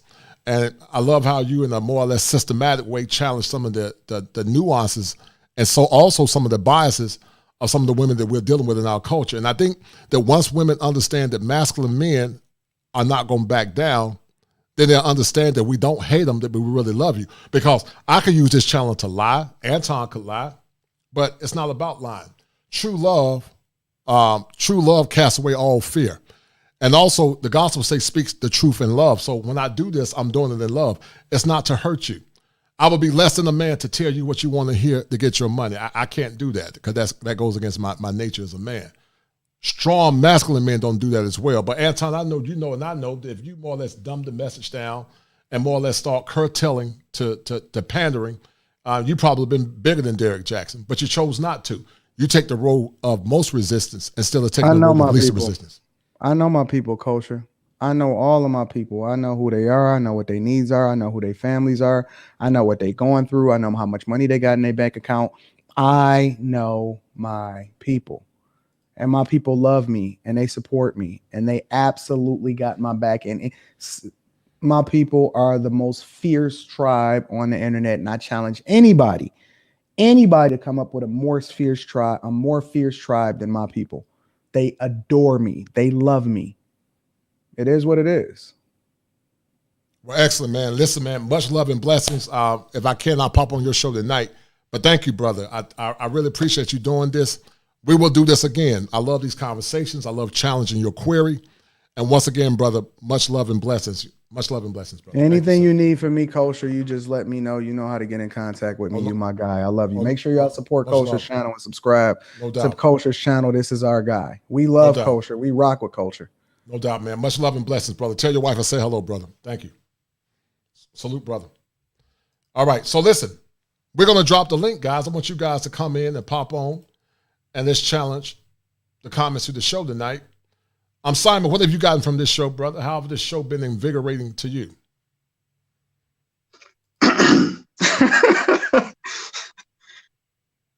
To me, it's a classic. I would say take me 7 months before, take Anton 7 months in the future, and take Kosher in the present. I appreciate that. It's a juxtaposition. It's just crazy juxtaposition. Because like, as I said before, like listening to stuff that goes on, my ultimate thing really with all of us really is to just connect. And there's been so much like things that's been brought up, like in terms of this beef, that beef, and the stereotype of the black person that really I want to detract from. So like you have these big personalities and these big people. I mean, who knew? You know, when I was sort of like going through certain things, like to be more specific, in the pandemic, and Anton popped up, and people like KS popped up. I think for a lot of black men, it was like, who are they? Where did they come from? We didn't have anything to relate to. So whether you like them or hate them, or whether you have an opinion of them or not, it's like there's some stuff, there's some substance there, and it's like you can't detract from that. And I don't think many people find that in the workplace. They don't really find that in their neighborhood. They don't find that in with their next door neighbors. So it's almost like a business opportunity where you're sort of like you're in a position to sort of put a proposition to someone. Simon, hold on for a minute. Hold on for a minute, Simon. Shout out to my man King Nick for the $20 super chat. He said this is my first time catching a live stream. Salute. Listen, guys, we're going to continue this show tonight, and I'm grateful for the people that are listening. But the whole essence of this show is about how men should get it from the mud. Some of you women that are listening say you want masculine, dominant men. And in order to get those masculine men, we got to have these conversations because men are builders and women are nesters in general. And so in order for men to get it from the mud, we got to have these conversations. I've dropped a link to the brothers or sisters that are watching. Please come on and let's join the conversation. Because there's a prevailing belief that negative assimilation has caused our communities to be in chaos. So I want men or women to join me in this conversation with Simon. The link has been dropped, and let's have a conversation. Because we're not going to continue to be the pillars of our communities until we start doing the internalization. The lack of self-awareness is very negative in the black community many times. And I think a lot of times when we try to bring clarity in these discussions, a lot of times it's met with vitriol. My job is to empower not only the brothers, but also to empower the sisters. But I firmly believe that in order for our women to feel safe, that our men must be strong mentally. And so these shows are not to attack, but it's to empower. So I want some of the women that are listening to join the conversation. The men also join the conversation. What does assimilation mean to you? Are American men getting it out of the mud? What are some of the challenges you've experienced trying to get it out of the mud? So I want you guys to join the conversation. But Simon, what were you saying? You were talking. What were you saying? The link has been dropped, guys. Yeah, no, I was just saying that, you know, there's in the past couple of years, it's not been these figures that's come up and offered value to our lives, you know. And a year gone, we've almost sort of gone into this sort of you know, backtrack sort of situation where it's like we can't appreciate people. And I sort of, I don't know, I sort of had a sort of epiphany about this, like when the whole thing kicked in. It was like, oh, you know, are we actually going to get together as a people based on the fact that we're going through something that can draw us together? And everyone's, you know, at first was like drawing in, and that's why all the figures went up and all the values went up and all the numbers went up. And people were diving into all this stuff that was going on. But then they started to retract as things opened up, and forgetting the fact that we need to actually bond as people. I don't know, it's just a bit baffling to me. What's your thoughts? Well, you know, yeah, you made some points, but I don't know if they're quite coherent. But you talked about several things, but I'll say for the most part, to the people that are listening, join the link and let's finish this conversation about assimilation and accommodation, because it appears that we're in a tailspin as a society. Our boys are reading. Some of our boys are reading on 3rd and 4th grade level reading because of negative assimilation. And we got to ask ourselves the question, what are we willing to sacrifice to get our community back to point? Some feel that the community is dead. Simon, you're from Britain.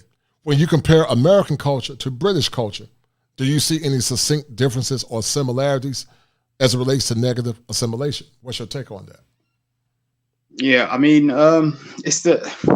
this is the thing, and this is the whole reason why I connected in the first place. And I think there's a whole huge disconnect, and you could get me riled up on this in a second. It's just the fact, like, we have, you know, our young people leaving schools and colleges who can't read and write. You know, I mean, that's kind of unheard of in history in terms of education. The whole point of going into education is the fact that you want to read and write, right? You want to understand stuff. You want to know stuff. There's a different aspect to it where you go into education where you want to leave to be able to enter the workforce and become a citizen and a prominent member of your society, contributing member of your society, because we pay taxes, right? So that's totally going on over here in the same sense. But I mean, there's something called the Lammy Report in the UK. And this was a guy that stood up in the House of Commons and, you know, went through a whole sort of theory of how, you know, black kids are underachieving in our society, and how it's just being overlooked. And it was a thing where a lot of black people spoke on it for a long period of time. You know, apart from that, there's a whole heap of generational stuff that's going on over here that is unspoken on. There's this whole Windrush thing. You know, Simon, you talked about in the past that you're beginning to see some of the same negative assimilation in Britain or the United Kingdom that we have here in America. I want you to share with the audience more specifically a time that you remember where the culture was more balanced, but now because of negative assimilation, it's caused the family structure to be broken, or more or less masculinity to be broken. I want you to share with the audience. But also, guys, to the people that are listening, the 61 that are listening, please share the content. If you have not donated, donate to Cash App $7 Smalls. If you want to join the conversation, the link has been dropped. I'm going to drop it again because I want to hear from the women. I love the women when they come in and their sisters are trying to learn and more or less trying to make things change and take the negative culture and turn it into something positive. The link has been dropped. I want the ladies to come in and pop in. But Simon, you remember a time when culture was very intact in Great Britain or United Kingdom. And the negative assimilation that you've seen, is it mostly with the women and to the point that they don't respect traditional masculinity? Or is it mostly with the men because the men have become simps, or more or less they have become men that don't respect themselves, more or less? Yeah. So over here, like, and in every sort of country, like, I guess, like in terms of black community, I'll just put it back to over here. So like when black people first came over here, like that was the first time white people experienced black people. And black people had to sort of get their act together in a sense that they only had that community. There was only black people that they could relate to. So what they did was they banded together.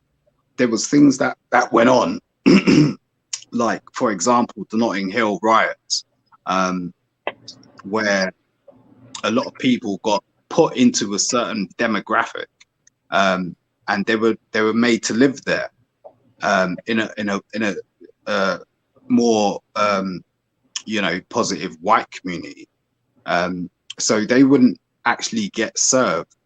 They found it really hard.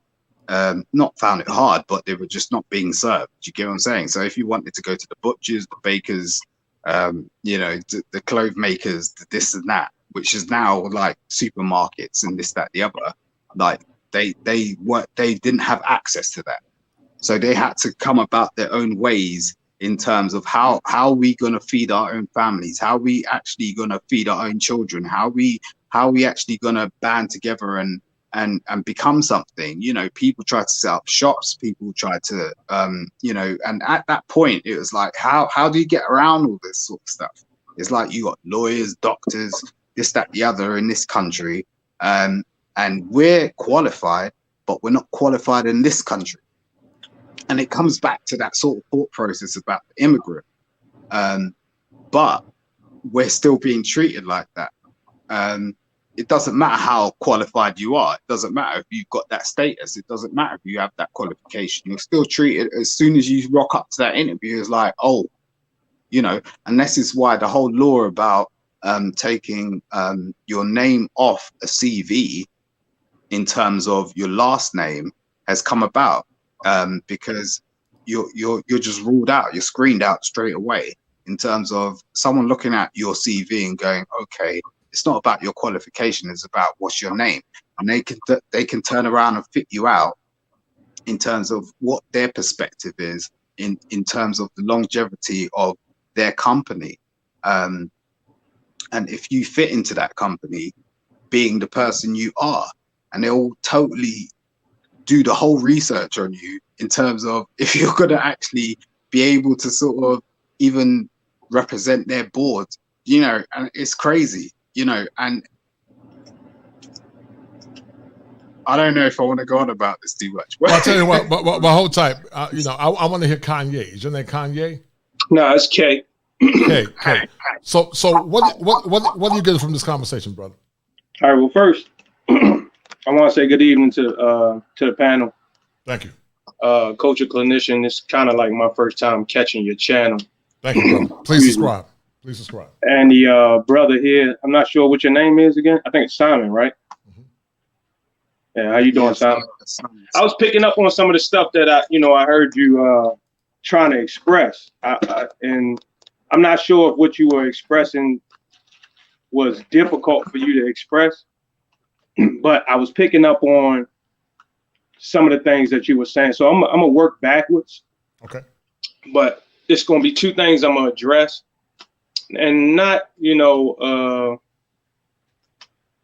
a heavy fashion, but to the culture clinician statement about young Black males or just people in the Black community at large. So I'm gonna expand on the idea of people in the Black community reading at a low level. Right. So I'm not sure if you address men or women. But I'm just going to, if you don't mind, I'm going to broaden it to men and women. That's one thing I'm addressing. The other thing was the last thing you were saying, Simon, about, what you were conveying, that how are you going to be able to represent a company and people not judging you based on, and I'm not sure what CV mean, but I'm under the impression that what I was listening to, that CV means certification. Is that what you mean? When you say, they're not looking at your CV, they're just looking at your name? Simon? Yeah, so like in terms of your CV, I'm just trying to make that clear. Yeah, what is a CV, if you don't mind me asking? Curriculum vitae. So you're like when you submit a CV to a job. It's a more advanced resume. Like most people have a resume, but like doctors and professionals, they have what's called a vitae, a vita. It's a curriculum vitae. Yeah. That's what a CV is. Okay, so I never even heard of that. This is the first time I'm hearing about that. Right. But go ahead. What do you want to add to the discussion? You said that, so let me break it down for you. The whole essence of this show is about assimilation, accommodation, adaptation. That's part of Piaget's cognitive awareness, but assimilation, accommodation, and adaptation is also cultural. And I use it because a lot of times negative assimilation and also negative adaptation has been issues that have more or less kept our communities from being as strong as they can be, but also it's part of manhood. So I just want you to piggyback on it and more or less flesh it out a little bit. Well, I'll piggyback on that too as well. I was going to that as well. But that also ties into what you were saying about education. So I'm going to jump off the point that I had for Simon. I was just trying to say, I kind of understand what Simon was trying to convey. Mm-hmm. But to back up to your point about assimilation, adaptation, and the third one was assimilation, accommodation. Adaptation is the last stage. Yes. To environmental. These words that you brought up, I'm not sure what they are supposed to mean, but I do know that they do have a function in sentencing, if I could say it that way, like in the form of syntax, right? Right. So we may be defining words off of definition as opposed to defining words based off of grammar. And I think when we speak on topics about words and definitions and things like that in education, it seems like we leave out grammar. And so when we say that, people in the community, and I try to leave out the black word, but people in the community read at a certain level, are we taking into account that our elders read at a certain level? When we making these assertions that, the younger generation reads at a third grade or fourth grade level, are we taking into account that our elders may be reading at that same level? Well, okay, so let me say this. I'm a former teacher. I was a special ed teacher, by the way. Yes, sir. And so I'm trying to more or less conceptualize my logic for saying that a lot of our children are reading the third and fourth grade level is because I'm an advocate for boys and men. I worked in the school system. I worked in the prison system. Normally, negative assimilation is a byproduct of what happens when boys are not properly reared up to become great and successful as the women. That was my point. That was my point of contention. So I'm trying to figure out. Okay, let me ask you a question. Let me ask you a question. Mm-hmm. Do you know the difference between? Do you know that there's two different types of nouns when it comes to grammar? Coach or clinician? Right. Okay, I'm just trying to figure out where you're going at though. Go ahead. So if you can answer that question, you can see exactly where I'm going because coming from an instructor's position or a teacher's position, mm-hmm. and teaching the youth to grow up under the understanding of self-awareness and being aware. If we're not aware of the words that we speak, and how can we speak to the idea of self-awareness if we don't even know where we are? We currently, the way we speak and the way we use words is we're not aware of who we are and where we are when we speak in these words. So it's hard to identify yourself. So Anton brought up an example earlier as I was watching the show. Right. And he asked a person, how far do you go down this path when you're trying to adapt the Black agenda? How do you define, what Black is, who can be a part of the group, who cannot be a part of the group? If you got one drop of blood in some other part of your bloodline, how do you determine, who's Black and who's not Black when you go to decide to make a group about Black people? So nobody actually answered that question on the show. So considering that's a challenging question, how do you actually know who you are and where you are in these conversations? I don't know. I mean, that's a lot. I mean, there's a few questions you've asked there. So do you want to start with question one? All right, question one, Black, right? Let's just go off Black. where are you getting your definition for what a black person is? Are you defining them by the color of their skin, or are you defining them by the actual definition of the word black? Can I go, or do you want to go, Kosha?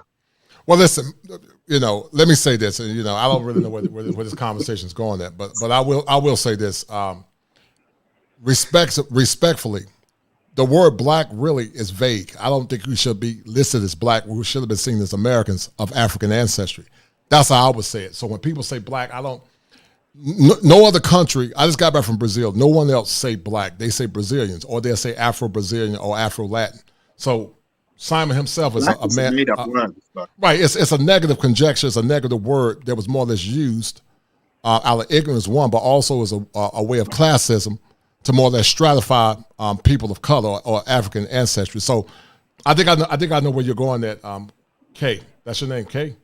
How you say yeah, but I really wasn't going to that aspect. I was just using Anton's example earlier that he stated that he never got an answer. Questions. So it's like you had about 5 questions in your whole monologue. So well, can you, if you're familiar with them, can you bring them to light so I can see where I might have misstepped when I asked these questions? That was question 1. Is like the black thing, okay? So yes, sir. What's black? Yes, so to you. Black? Yeah. Yeah, it has to be directed to you. Like, what is black to you? Because I heard when you first came up, you was discussing, the challenges of being in the black community. Are you asking me now? Yes, sir. You directly. What's black? Yes, according to you. I don't relate to that in terms of what's black, because, I wasn't born in a situation where I was told I was black. I was born in a situation where I was told I was a person, and I was a human being, and I was brought up in a community, and I wasn't brought up in a sense where I had parents around me that said you're a black person. I only started to hear those things in Richard Pryor, where he spoke to his dad and said, I came back from home, and my teacher said I was a Negro. And the teacher turned around and said, well, you're a nigger.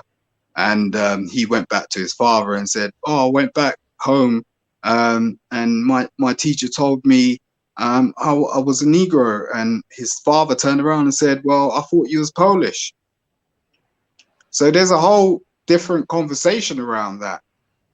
It depends on where you're coming from. Okay, where I'm coming from is grammar.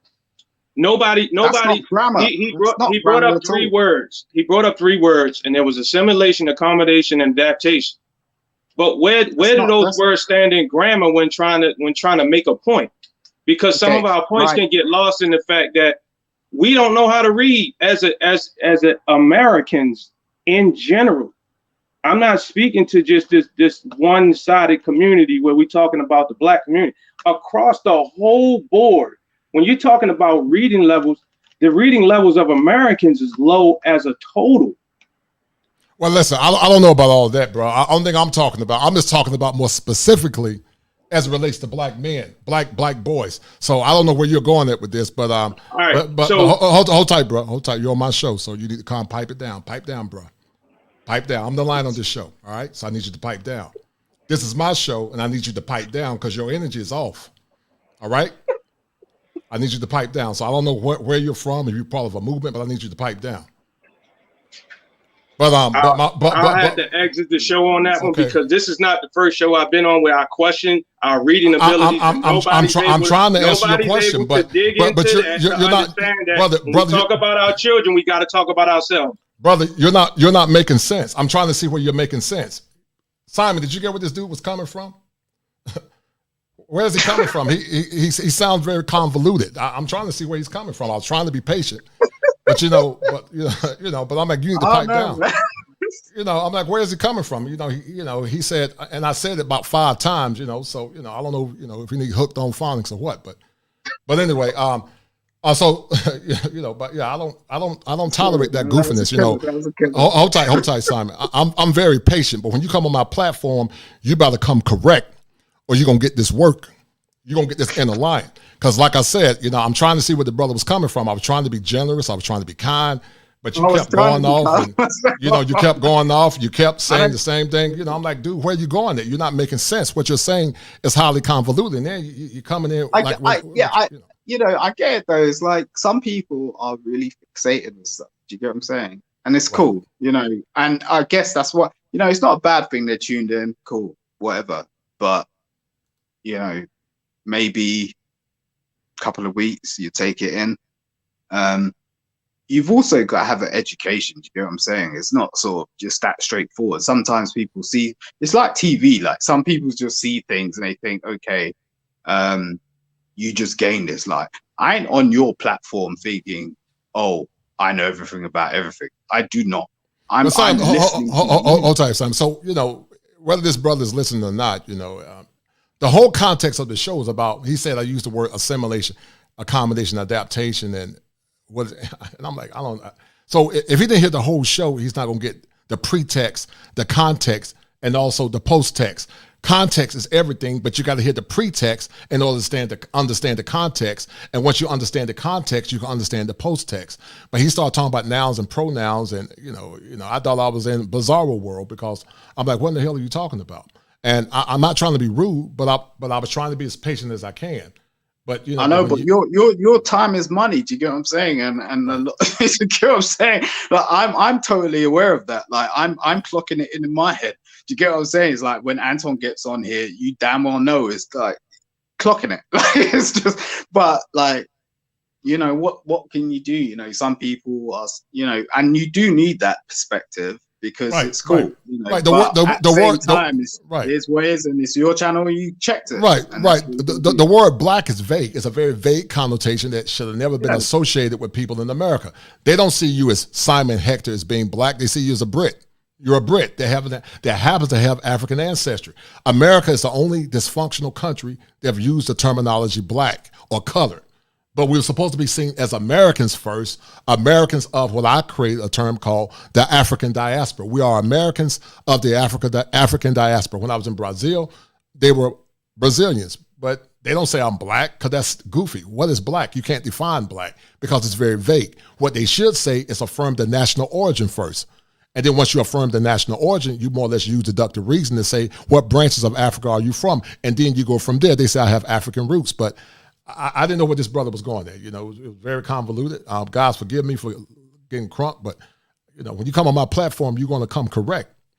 If you don't, I don't play that, man. I don't like it when I'm very kind, I'm very judicious, I'm very gracious. But when you come off convoluted and think you're gonna run my platform and you're gonna get cranked with your words, you're gonna feel this wrath, you're gonna feel this fire, because I don't tolerate that.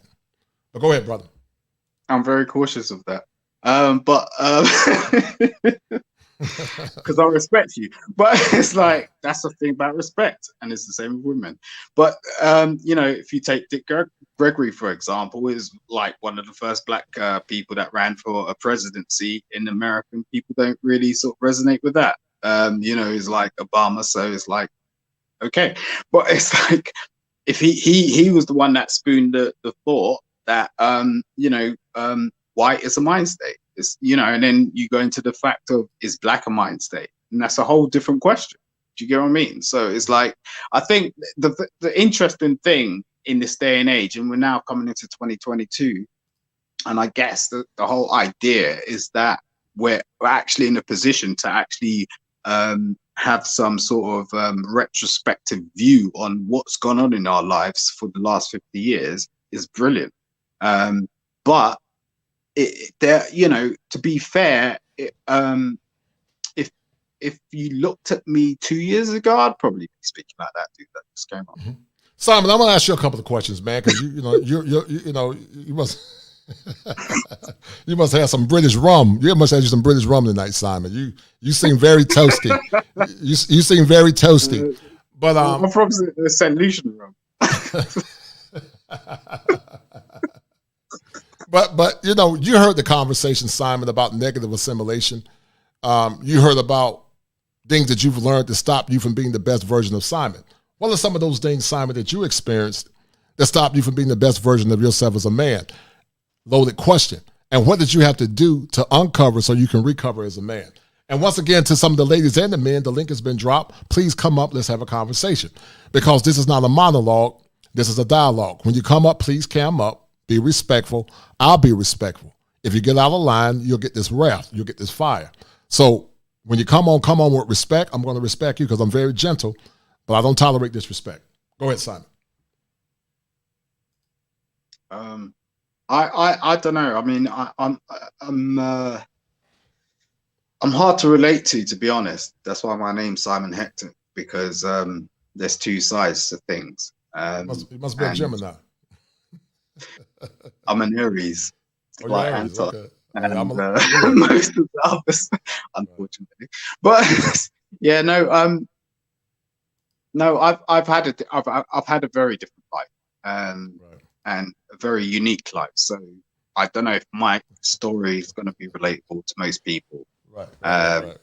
In one sense, but what I've gained from that is working hard, being the best person you can be, being as honest, as truthful as possible. And then sometimes you're going to run into people, and you know they're not going to really understand you. They'll take their own perspective and try and flip it on you. The best thing when you get older is not to react. You want things as a man. You want to build. You want that whole embodiment of life, which is not spoken on. The embodiment of life, like you want the whole perception, and it's not an ego thing. It's not it's not necessarily at first thought a legacy thing. I think the legacy thing comes in when you start having conversations with other people and you start to understand things. As a young man, you don't know any of that sort of stuff. You're just getting your rock on, and you're educated, and you're brought into life, and you do the best you can. And it's harsh because you don't get the comfort of a woman. You know, women are comforted, and that's something else. You know, my daughter, I comfort her. Like I ain't doing nothing else but comforting her, and I can't do nothing else.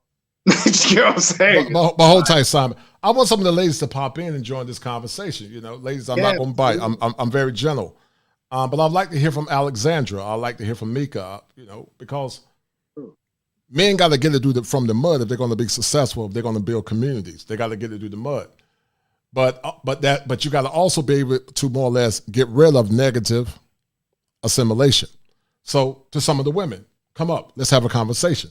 Snuggles, you've been hiding for the longest, and yes, the line need a hug. You know, I might need some Charmin to calm myself down. But I want the ladies to come up and let's have a conversation, because you know we don't live on an island unto ourselves. You know, our women are our investments. And ladies, I'm telling you, you need to speak up because the men are listening.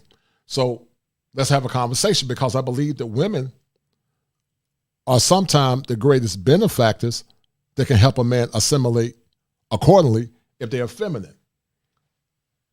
Women are what I call oscillators, just like a fan. A woman is an oscillator. She fans. She's like a fan. When a woman is oscillating her femininity, she helps a man assimilate into a negative world. It makes his journey a lot more easier, and it helps that man to get it from the mud. But when a man is dealing with a woman that's not an oscillator, then it makes his journey that much harder. And so we can't assimilate to accommodate in the last stages of adaptation as it relates to cognitive awareness and become the best versions of ourselves if our women are not willing to assimilate. So I need the sisters to pop in, because so someone asked the question, what is negative assimilation? Negative assimilation is when you take a concept, dirty varmint, when you take negative assimilation is when just say you're in a very positive culture. Say you're in a culture of cooperation, or when you're in a culture of, say, greatness, or a culture that's more or less, how can I say it? Say you're part of a football team, and that football team doesn't hold your values, then that's negative assimilation. You got to blend in for the sake of the football team, even though you don't agree with the cussing. Assimilation can be good or bad. It just depends on how you do it. Assimilate means just to blend. A similar term is called amalgamation. Amalgamation is a fancy word that they use in chemistry, which means to blend. So I want to hear from the women, because Simon has spoken, I've spoken, and I'm going to set this stream down in a few minutes. But before I shut it down, I want to hear from a couple of the women. What are you ladies getting from this conversation? Because we don't live on the island to ourselves. So what are you ladies getting from the conversation? I totally agree. Alexandra. Well, listen, I don't care about your views as long as you know, come on, Alexandra, say what you want to say. Let's talk. Let's have a conversation, Alexandra. I'm very open. And then I'm going to shut the stream down. It's been a great stream with Anton, but Alexandra, how would you like to add to the conversation real quick? And then also to some of the other women, or also if there are guys that are listening, before I shut the stream down, what would you like to add to the conversation briefly? What would you guys like to add? But Simon, in the meantime, what have you gotten from this conversation? And why is this conversation so vital in your opinion?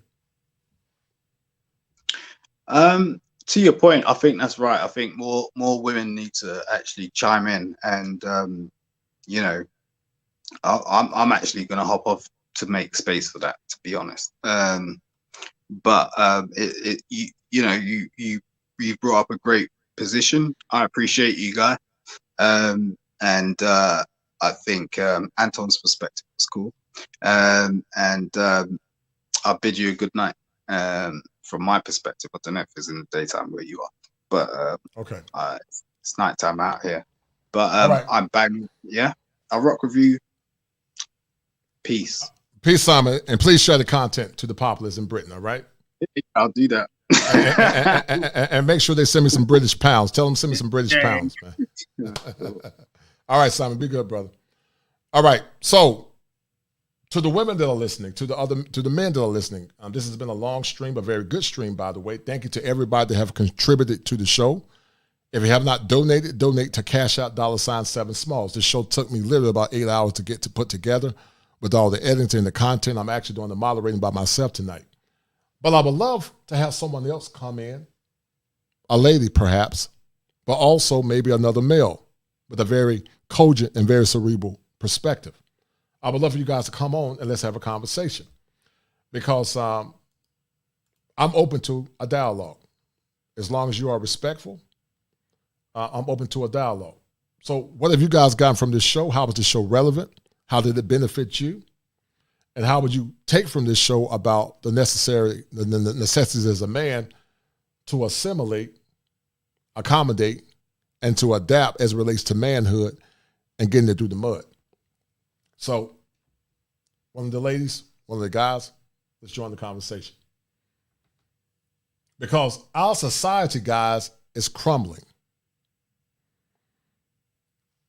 We're just a shadow of the past. We don't have the same vibrancy that we had in the past.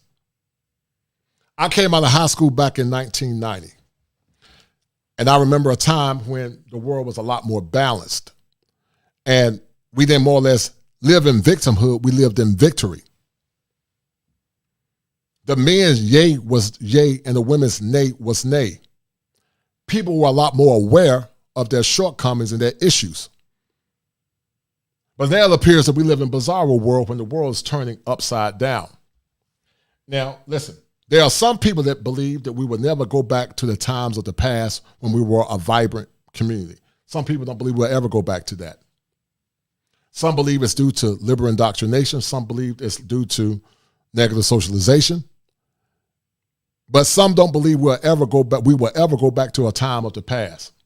So, to the ladies that are listening, but also to some of the brothers, some of the millennials, and also the zennials, let's have a conversation before I shut the stream down tonight. And to the 51 that are listening, thank you guys. Thank you guys for more or less listening on the stream. My homie, James. What's up, brother? Stream down tonight. What's up, brother? To the 51 can you hear me? Listening, no doubt. What's on, brother? Thank you guys for more or less listening. I can hear you in the background. Mr. Turner, how would you like to add to the conversation, brother? And thank you for the generous super chat on today. Thank you, brother. How would you like to add to the conversation? Listen, you talked about adaptation, assimilation, and accommodations. A lot of points have been brought up. First of all, when it comes to adaptation, or should I say assimilation, I learned that first when, well, in order to help me get it out the mud, some of the things that happened to me were, started from my family. They really didn't have a really high regard of me, about that. They considered me, somewhat of the black sheep of the family. A lot of the family members were doing other trades at the time. Me, I wanted to get into computers, and they couldn't understand why I liked it so much. I just did. Which brings me up today. Now I'm an IT director for the government. Having said that, the adaptation and the assimilation I had to learn there, because believe it or not, my very first day, another guy from a different agency, I won't call no names, about the guy and the agency, came up to me and said, "Who is this N-word?" in front of my boss. That right there, it really, it took me back. Like, where are we going with this? Now we had to have a long talk about that, man to man, face to face after that. Now I don't have that kind of problem, but the way the way I kind of looked at myself was, what did I do to deserve that? And it had me kind of questioning again a little bit who I am, and if I should even be in this particular position, because where I am right now, I'm the only person of color who is an IT director. And so, with my other peers, I see how they look at me, and some of the comments that they have, shows me pretty much, where they're kind of coming from. But I had to learn how to just kind of shrug it off and say, you know what, it really isn't anything personal, because, they don't know you. They don't know you personally. They don't know who you are. They know what kind of person you are, blah, blah, blah. And as a result, I then had to develop a lot of thick skin because of it, because, some of the people there will come out of a bag on you. They really will. And it will, kind of detract you from, wanting to, get your work done. Now, it would have helped though, speaking a little bit about the women. Now, again, and I'm not caking, but if I had a wife or whatever kiss me, or significant other to talk to at that time, to say, hey, you know what, it's okay, chuck it up, you got this, the encouragement, right, and the other, because that's what women do, especially when they're when they're really into their man or whatever. They will 100% help you, which is what they do naturally, right?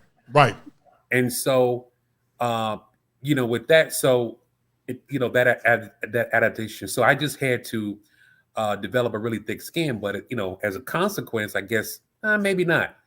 But I had to deal with those things by myself. I had to figure it out, and encourage myself. And in a lot of ways, that that's something that we have to do. So hopefully I'm kind of answering the question, or adding to a little to the discussion about adaptation and assimilation. As a result, now I fully understand how things work, and now people will come to me with no problems, and there's a certain line of trust there, but it took a really, really long time. It really did. And it is a process. Everyone must go through a level of assimilation, accommodation, and adaptation as it relates to not only awareness, but also as it relates to environmental changes or environmental adaptation as well. But Alexandra, I got my man James Turner here. How would you like to add to the conversation, ma'am? Unmute yourself. Good evening. Hi. Thank you, dear. How are you doing? I'm doing well. I'm getting over a cold, but okay. It sounds like there's some echoing in the back, but go ahead, ma'am. Please go ahead. Oh, sorry about that. I don't have headphones. Does it sound better over here? It's perfect. You can cam up too if you feel comfortable. Cam up. Come on, Alexandra. Cam up. You pushed me this far. I'm gonna push. Come on. Cam up. We need to see your face. I want to see your face. Come on, cam up. I ain't gonna bite you. I don't care if you get radical. So go ahead and cam up. Well, I do have a question for the men, and this is something I was going back and forth about in the comments, because I watch a lot of Crimson Cure. I know you're probably familiar with her content. I am familiar with her. Yes, ma'am. And she talks about how the school system is being used to emasculate our boys. Yes, ma'am. Right. And so my question, because I see a lot of men are saying, well, other races, they can work with their men and go to work and stay feminine and then raise their kids. And I understand that does happen. But if we know that the school system is aiding in this emasculation in our community, then do you think it would be better for our women to be able to raise our own children? Well, it appears that, and correct me if I'm wrong, that you're from the Muslim culture, Islamic culture, correct? I'm actually a Hebrew Israelite. I'm not a Muslim. Okay, Hebrew Israelite. So to more or less corral your question, you're saying should women be able to stay home to take care of their kids? Is that what you're asking? Yes, because I do see men are saying, well, why can't you work and then still somehow better the culture? But if we know schools are directly affecting us, would that be the best thing? In theory, what you're saying makes a lot of sense in theory. But however, the world now many times, sadly, takes two incomes unless women are willing to more or less, tear down and live off less. Now, the question remains is, some women say that in order for them to be in their feminine, they need to more or less be home. I would say by and large, that depends on the woman, number one. It depends on if she's been negatively impacted by bad men, number two. And also, I think it's based on her social upbringing and also her temperament. And I think once all those things are taken into consideration, Alexandra, then you get the bigger picture of that particular woman. But in an ideal world, I think it would be good for our women to stay home and try to raise our kids, because I think liberal indoctrination has led to a lot of this negative assimilation that we have now, which in essence have taken us to a whole new tailspin where we're taking away the things that we learned in the past to more or less adapt to some of the negative things of liberal indoctrination in society. So in the ideal world, I think it would be good if our women could stay home and take care of our kids. But the point is, are those women traditional women, and have they been conditioned to be traditional women, if that makes sense? Yes. Yeah. And I definitely agree with that. I think that for a man to feel comfortable with that, or to feel like that would be effective for his legacy, he would definitely need that submission, because you can't perpetuate what you want for the culture if you have someone who's not willing to cooperate. So I definitely agree with you on that. But that was all I wanted to ask, because I know it's been a lot of people have been talking about why is it that the Black woman wants to be able to stay home while these other women are doing this and that. But I do see that this Western culture is actually affecting a lot of people, not just us. And so I think that's probably due to the public school systems. Oh, no doubt. The public school system. I was a former teacher, and, I was trying to answer the young man's questions, K, whatever his name is. I was trying to be respectful, but did you get where he was coming from, or it was sort of convoluted to you as well? Well, he was trying to ask kind of the same question Anton was asking earlier about what does Black mean? Because if we're working on building the Black community, who's included in that and who's not? And so I think that was kind of where he was going with it. He wanted, which was, I mean, it's on topic, but it's also a little. It's kind of a tangent too. I don't know how to explain that, but it's like like I was actually having this conversation as well in the comments, where they're like, oh, well, you're biracial, so you're not actually part of the Black community. Yes, you are, sweetie. Don't get you are. They're Afro-Mexicans. They're Mexicans from Costa Chica, and they're called Afro-Mexicans, and they have indigenous Indian ancestry. Some are mestizos, some are morenas, you know. And so, yeah, that, listen, W. Du Bois, if we want to go by that, then W. Du Bois wasn't a black man. Right, Rosa Parks. I mean, there's so many that, you know, people claim one day, and then now it's like, no, you're right. It's all semantics. Some don't believe in the one drop rule, some do. But look, don't get caught into that foolishness, because, like I said, in other countries, you will be seen as a morena. That's how they will see you. So, you have African ancestry. So I don't get caught. But it's all foolishness, in my opinion. Mm-hmm. Hey, Coach here. Yes, sir. Go ahead, brother. If I can add to that, when it comes to the guy, when it comes to people asking if the women can work and, you know, take care of their children, I think, to kind of stand a little bit up for the women, I think that most women would prefer if working was an option and not a requirement. If they want to work and they understand that working is kind of a supplemental, you know, to themselves and their well-being, but it's an option for them not to work, then I think that they would feel more secure in their manhood if it's, you know, in a context of a marriage. But if they're not able to do that, then it should be one of the man's, I guess, priority, I believe, to move her, you know, his woman, if they're having children, to a point where she does not have to work. Right, ideally, right. But here the question remains, though, is that woman a traditional woman? Is she wife ready? Has she been imprinted by men that are unsavory? All those things play a role. And more traditional, like in the Hebrew, in Alexandria's culture, you know, the word kosher in Hebrew means fit and proper. That's right. Part of being kosher and fit is also being chaste. Right. So I get what you're saying, and I totally agree. Right. I done moved past the I'm going to call the courting stage, where we're asking, you know, for her hand in marriage. Yes, we definitely have to vet. We have to find out, you know, her background, her family, you know, what, you know, her interests. So we have to do that. Right. And I was kind of moving towards assumption, but yes, you're absolutely true. You're absolutely, on point with that. Number two, I don't know if I can go with the whole narrative that the whole reason why, I guess, and maybe I'm misunderstanding it, why Black women are the way they are. I don't know if it's school. I think it started more at home. I think it started more or less with the women teaching the daughters not to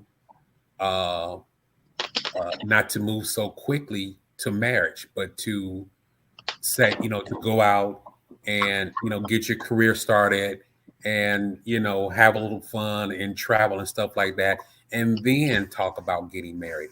I think that it started at home, not to say that it's not perpetuated, you know, additionally in the school system, in, you know, in indirect ways. Right. But I just believe that it started more in the homes, where the ladies would get together and talking to their daughters and say, look, I don't necessarily want you to have a life like me. And what I mean by that is they may have been, you know, expressing some of their unhappiness about being married for whatever given reason. I won't go down that road, but I kind of think it started there. And finally, number three, when it comes to black is a color, and there are Black people. I don't know if, for example, a lot of Sudanese, a lot of them, not all, a lot of them are not brown. They're black. They're jet black. Right. They're black. And yeah, they're blue. In some cases, blue black. Blue black. Right. No, you're right. And I was about to say that. Listen, people use the connotation of black. It's really vague, but you're right. There are people of European ancestry that are pale white. When you go, that's an excellent point, Mr. Turner. When you go to Sudan, they're literally black. They're just as black. It's just It's this button. They're black as my phone. They're literally or black. some of the Aborigines and Right. Australia. Right. They're black, blue black. Right. So in theory, they're right when they use the connotation black for social assimilation. In theory, they're correct because at one point there were some people of African heritage that were literally as black as this phone. But the point is, they should have never used the word black. They should have said Americans of African ancestry. That's the way it should be, because you don't go to a vagary first, you go to the national origin first. That's right. But real quick, Joel in the middle, and then I'm going to let Kate come back on and give his points, and I'm going to sign off. Joel, what are you getting from this conversation? And why is it so important from getting it from the... Go ahead, Alexandra. Go ahead, dear. I do have to hop off. I just wanted to say thank you. Thank you, Alexandra. Thank you, dear. I appreciate it. You're welcome. Good night. Right. Mm-hmm. So, Joel in the middle, what are you getting from this conversation about assimilation, accommodation, adaptation, and getting it from the mud? What are you getting from this conversation, brother? Yeah, I actually had a video earlier where I was like, of course, I believe that racism does play a part, in the greater society. Period. Anton did state some facts about white men, being most of the people on welfare and stuff, and Asian people performing better, but there are some reasons for that, because we only take usually the better performing Asians, and the bums stay over there in Asia. So Of course the statistics are going to be skewed for that reason. But the top 1% is relative. I looked up the thing. It's like, I believe it's over 90%. It said 96 to 97% of them are white, and that's the top 1% in America. So that it is there. It's that way for a reason. However, I hold black men, professional black men, to the highest regard, specifically because I know how hard they had to get it. Because I know if you're a black man and you're a professional, you have a skill. And when I say a skill, I mean you have some sort of documentation or something to certify you for your skill. I know you had to absolutely outcompete. You had to beat the competition to get that job. You deserve that position. And, so I hold black men to the highest regard. And statistically, it actually, you talk to people in the field and they'll tell you, yeah, the people that perform the best are usually the black ones, because they had to. They had to be the cream of the crop, to get to where they are. But one thing I will not tolerate is I hate the people that consistently try to use that excuse of racism as to why they are where they are. Because, I'm sorry, your parents can show you yes, the world's not fair. It's indifferent. But the thing is, your parents can show you what to do right as well as what not to do. Right. You know what I'm saying? So I'm a very firm believer in that, because I've had some cousins. They didn't have the best upbringing, but they had some breaks. Somebody vouched for them for a job, and guess what they did? They were bums. They didn't do what they had to do. And then they would always be like, oh, my mom was this, my mom was that. Like, no, you had a job opportunity and you just failed. That was on you. So there comes a point where you're supposed to talk about the issues to get to the root of the problem. Right. But eventually you're supposed to get to the what now part, which is okay, we know what the problem is. Okay, how do we navigate? How do we get around those obstacles? How do I put myself in a position to best succeed, given that I know this information? I'm not supposed to sit around and be like, the reason why I'm failing is because of this. I'm not going to use it as an excuse. You know what I'm saying? I will not do that. I refuse to do that. I've been in some situations where I know there was it possibly was racism, but at the same time, I'm like, I'm not going to let it stress me out. I'm going to find other opportunities, and I'm going to continue, continue to do what I got to do. Right. And that's all part of positive assimilation. When you more or less learn how to jump over those hurdles and those barriers, like our ancestors did. We know that racism exists. We know that there's structural racism. We know that there are barriers. We know that there's not equal opportunity, but what are you going to do about it? Because I'm in the state where Black Wall Street was built, Durham, North Carolina. Also in Wilmington, you had Black Wilmington. You had Black artisans, and you had intact communities. So yes, racism is real. Yes, it plays a role. But is there equal opportunity? No. But is there opportunities? Yes. I'm a living example. Mr. Turner is a living example. Joel in the middle is a living example. And not only this young brother, I'm going to assume he is as well. So you're back on, Kate. What did you want to add, brother, before I sign off? Well, no, it's going to be difficult to make. It's going to be difficult to make my point. So let me try to make it simple. Right. First, I didn't understand where the contention came from. Where you felt like I was, on the platform, and I was trying to take over. I don't know where that came from. It just, you said my energy was off, so forgive me if my energy was off. I couldn't see it. Right. But to that point, Morgan Freeman was asked about race at one point, and I was trying to, look for it so I can drop it down in the chat on the private side. Yes, sir. And him being asked about race, right? They said, how do you solve this race problem? This race issue. And anybody can correct me where I'm wrong, but I'm paraphrasing because I don't have the totality of the statement. But the totality of the statement was meaning, he said, don't talk about it. When they asked him about race, he said, how do you solve it? He said, don't talk about it.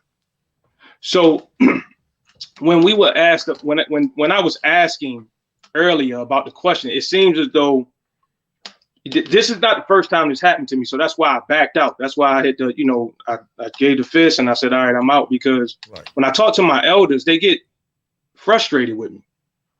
And after I got off, I jumped right back on and just kept watching the stream. And you talked about your patience and things of that nature. And I'm like, man, it's amazing, because when I'm speaking to the source of the issue, it takes a slicing, and it takes a process to get to the root cause of the issue. And all I'm trying to convey is the root cause of the issue is language. That is one of the main root causes of the issue, language. And when we're expressing that our children and or males as adults are reading at a low grade level, nobody is expressing that this is not we're looking at it from the side of it's a negative connotation from where we stand, that our children and our adults are reading at a low level. Right. But we're not looking at it from the sides of the people who implementing these practices, that if we're at a third grade or fourth grade level, this is actually working to their profit. It's to our. I agree with you. I agree with you. You're correct. Yeah, but nobody's actually locating where this actually is stated at. Yes, sir. But I guess what I'm confused at, you say language. What do you mean by? Do you mean native language? Do you mean pidgin language? Are you saying that because they speak pidgin language, they're not able to more or less assimilate into the American culture because they're native Africans? I don't know where you're going at. That's why I was trying to figure out where you were going at. But go ahead, bro. Understood. And basically, I wanted you to know that I watched the show from the beginning. So I saw how you defined the words and how you broke it down. Right. But what I didn't see in that expression was the grammar aspect of those words to help us get to the understanding that we're going to be talking about concepts tonight. When you're conveying your ideas tonight, you're going to be talking about concepts. So for each statement that's going to be made on your show, when you got 4 windows and 4 brothers open, each individual is going to have their own concept. You're going to have your own concept. Anton's going to have his own concept. The young man with the clothing line is going to have his own concept, and the young man with the who writes the books, he's going to have his own concept. Right. So did you see the very beginning of the show though? Yes, sir. I broke it down in the intro. Did you see it? Yes, sir. Okay. Yes, sir. Right.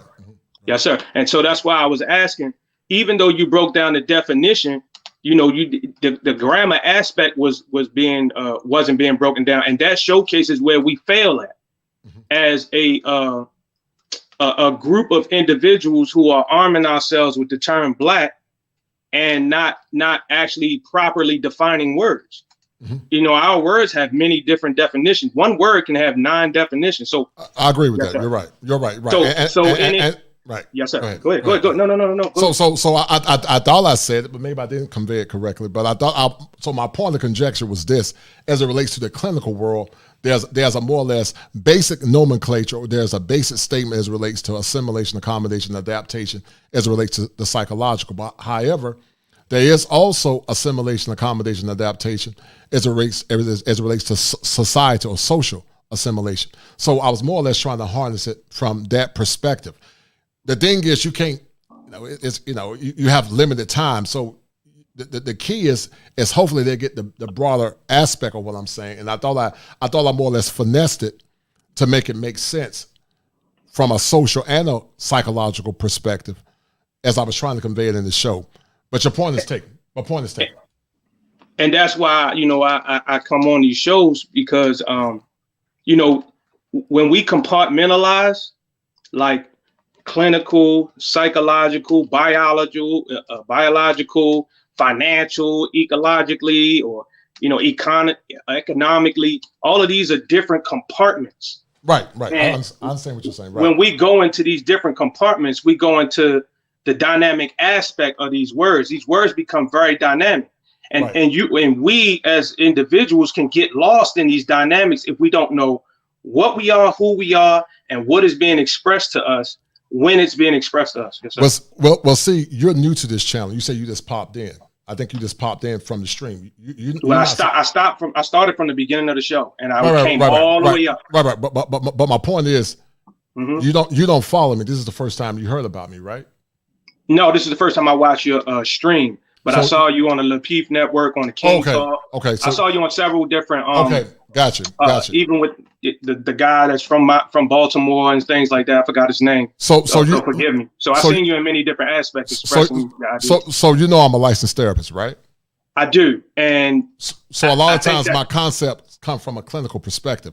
I always harness that. Most people that know me, I go by the kosher clinician. You know, it's art imitating clinical science. So it's an understanding if I'm a therapist, I'm going to use therapeutic terms to blend it in with the human condition.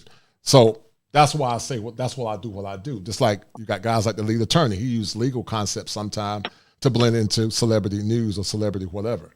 And so that's how I flow. So yes, but do you know that because you're a licensed therapist, right? If I'm stating that correctly, that your content, and I'm not talking about your video, the content of the language that you use, the clinician or therapeutic aspect of those words, it directly ties in with legal concepts?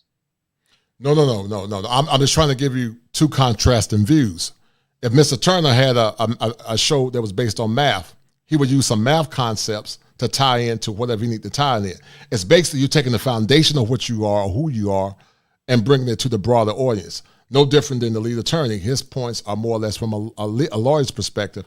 That's his base, but he used that base to inculcate it to the broader audience to more or less get them to understand what he's talking about. Let's look at Jesus. Jesus was a teacher. Jesus used the mysteries of heaven, and he spoke in parable. He didn't speak in direct tech jargon or tech language. That's why a lot of times I don't use the exact tech language because most people won't understand it. It's too, because they're not clinicians. So I have to more or less finesse it to make them understand it from a more or less societal viewpoint or from language in the everyday world that they can understand. So that's what I do. So can I rephrase the question then? Yes, sir. If I may rephrase the question.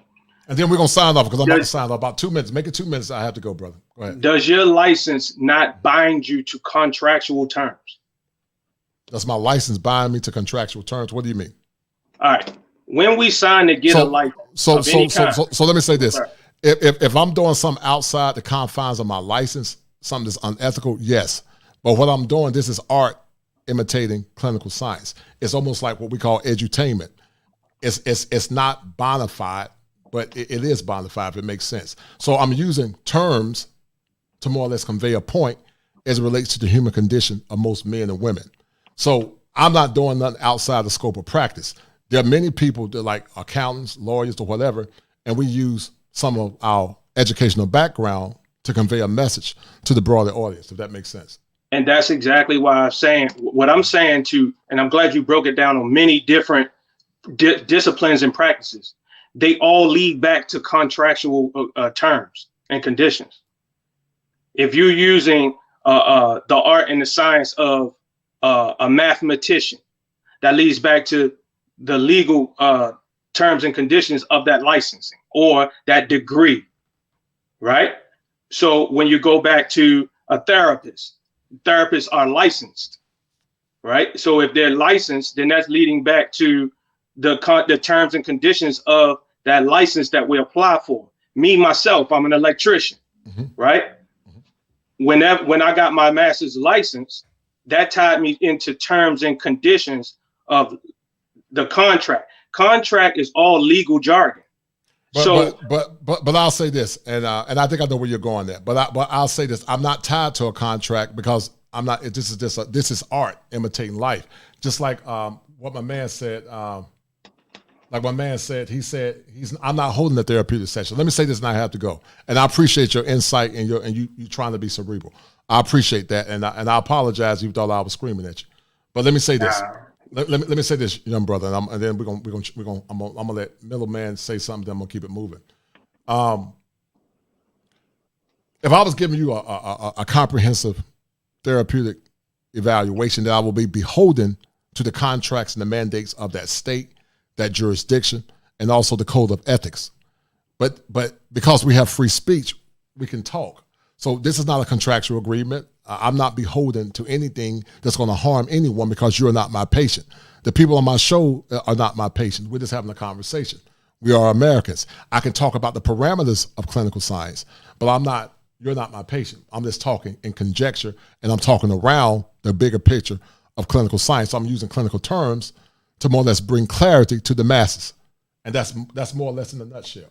Just like if you started, say, K's electrical channel, you could talk about joules and volts and frequencies and all that, and you could probably use that to more or less start a show, but you're not beholden to anything because you're not part of a licensing brand, or you're not part of a contract.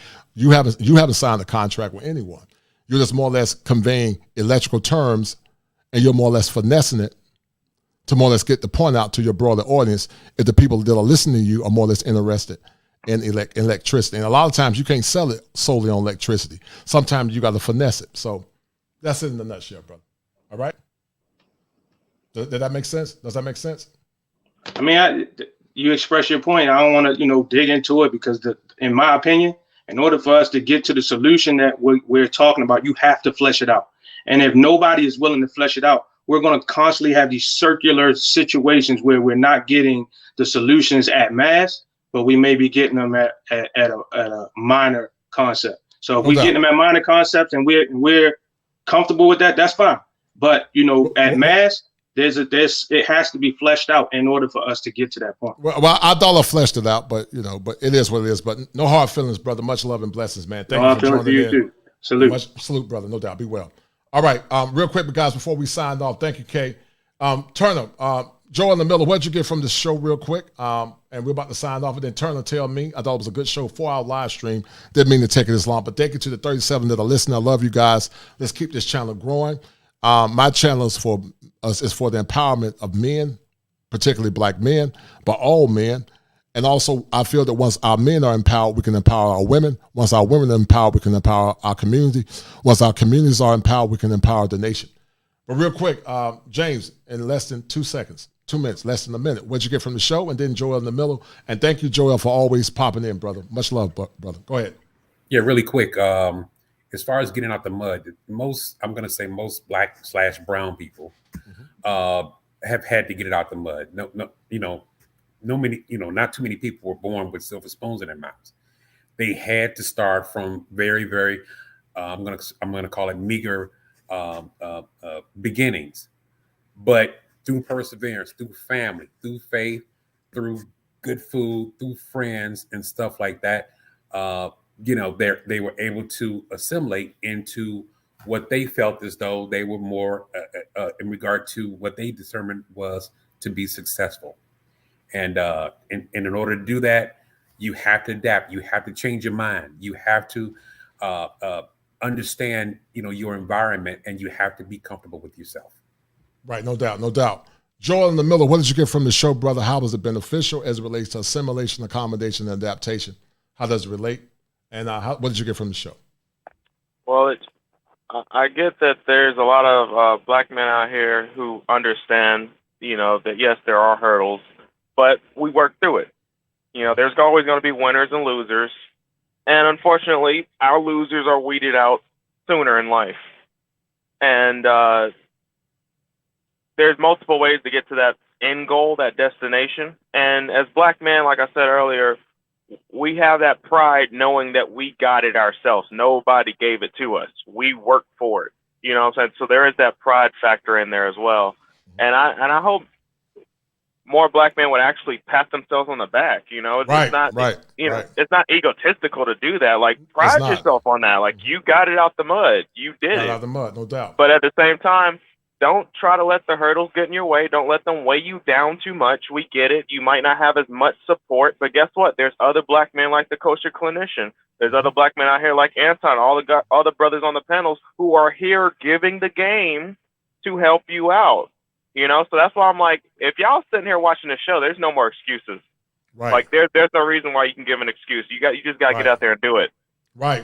And Mr. Turner here, he's master's in mathematician, right? Yeah, and algebra. And algebra, right? Went to a very elite school, Michigan State. So you got very intelligent, educated men. We're not trying to minimize the impact of systemic racism. And to warrior scholar, let me say this. So you say I'm contradicting myself, and maybe it sounds like that. So let me make it more succinct. While my channel more or less seeks to empower all men, I have a special love for the avocation of men of color, if that makes sense. Or to be more specific, since you guys want to be specific tonight, Americans of the African diaspora, a term that I more or less coined. So hopefully that answers your question. Shout out to Patrick Jean Baptiste. Thank you for the $5 super chat, brother. Thank you. And Mr. Turner, man, I love you, brother. You know, you and I are doing some good work. Much love and blessings, man. I really appreciate everything you're doing. Man, I believe in you, brother. We're gonna get to the promise. We're gonna get to the promised land together. And Joel in the Miller, thank you for always popping in, man. I love your insight. I believe in empowering brothers. I love to see black men happy, but more or less, I love to see all men happy, because I think there's a crisis in masculinity. There's a crisis in America. And I think we got to start with healing first as it relates to the therapeutic process to help our men understand those schema afflictions and also those negative things from their past that's more or less kept them from being better versions of themselves. So this has been a great show. Anton, my homie from high school, grind hard, sleep less. Guys, make sure you check out him. Go check out his brand. His stuff is dope. It's upscale. He more or less designed my fleece for me, as I showed you guys earlier. The kosher clinician, he got me this nasty fleece. It's dope. You see it, you know, that kosher swag. It got that swag to it. So, like I said, man, it's been a good show. And guys, I'm about to sign off. This has been a good one. Go check out Grind Hard, Sleep Less. Much love and blessings, Mr. Turner. Let's stay in prayer. Let's keep it together, man. And we're gonna keep it popping. All right. Thank you, brother. So I told you guys that there are 7 steps that a man must go through in order to become optimized, and understanding male mental health and how male mental health has been impacted can more or less cause you to either be in a state of harmony or a state of ill repair. This has been a great show tonight because assimilation, accommodation, and adaptation is paramount to helping black men get the outcomes that they want instead of being victims of the past and victims of what we know as systemic racism. So check out my man, Grind Hard, Sleep Less, my man, Demetrius Williams. He got a dope brand. Check it out. And guys, we're about to sign off. And once again, this has been a great show. Be well.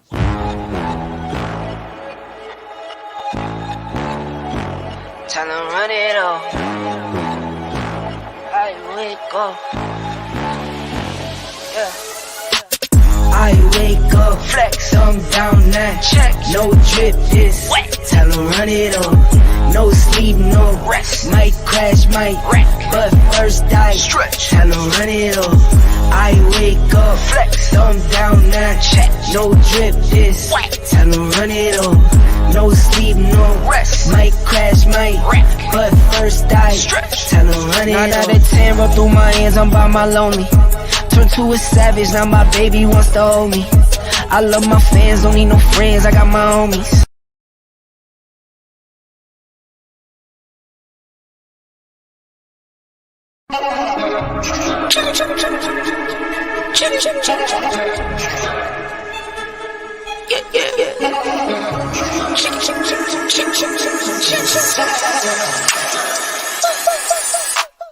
Money line, I'ma run it every time. Give me mine, going up, need no decline. Money line, I'ma run it every time. Give me mine, going up, need no decline. Yeah. Why check cash roll, yeah, I need my ass. Why check cash roll, yeah, I need my money line. Why check check cash, yeah, and I need my money line. Why I check cash, yeah, and I need my money line. Watch out for those who surround you, need no funny kind. You can't see what's on my brain, I live inside my mind. Out of space and out of sight, you need me in my line.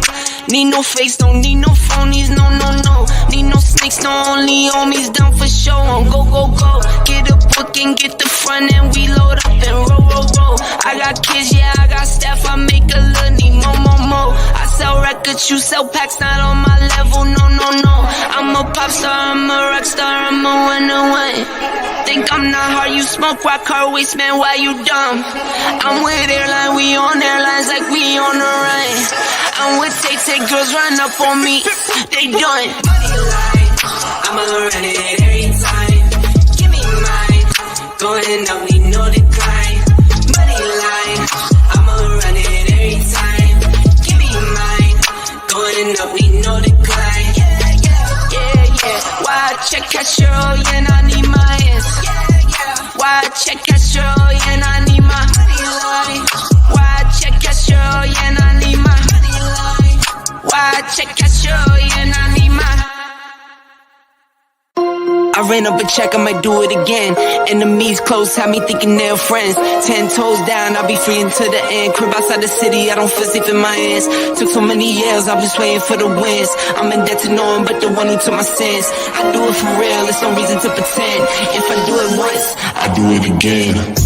Add it up, bankroll, euro, peso, add it up, I'm just doing me, everything is on me, oh, you matter what. Add it up, bankroll, euro, peso, add it up, I'm just doing me, everything is on me, oh, you matter what. Add it up, told her if it's all me, everything is on me, gon' back it up. Matter what, told you I'ma do me, why you hating on me, it's not adding up. Do roll like a Mack truck, country heart, I might cop a farm and go act up. Lot of scars, I was cold hearted, now I'm back up. Keep it real, I do this once a month, I don't rap much. I just take the money and go stack up. Only buying car till you tatted up. All that other bull, it don't matter much. You only climb me, I put the ladders up. No fault, I done doubled up on the workload. I think I fell in love with the bankroll. Pray up, get money, then we lay low. Add it up, bankroll, euro, peso, add it up, I'm just doing me, everything is on me, oh, you matter what. Add it up, bankroll, euro, peso, add it up, I'm just doing me, everything is on me, oh, you matter what. Add it up, told her if it's all me, everything is on me, gon' back it up. Matter what, told you I'ma do me, why you hating on me, it's not adding up. Told her if it's all me, everything is on me, gon' back it up. Matter what, told you I'ma do me, why you hating on me, it's not adding up.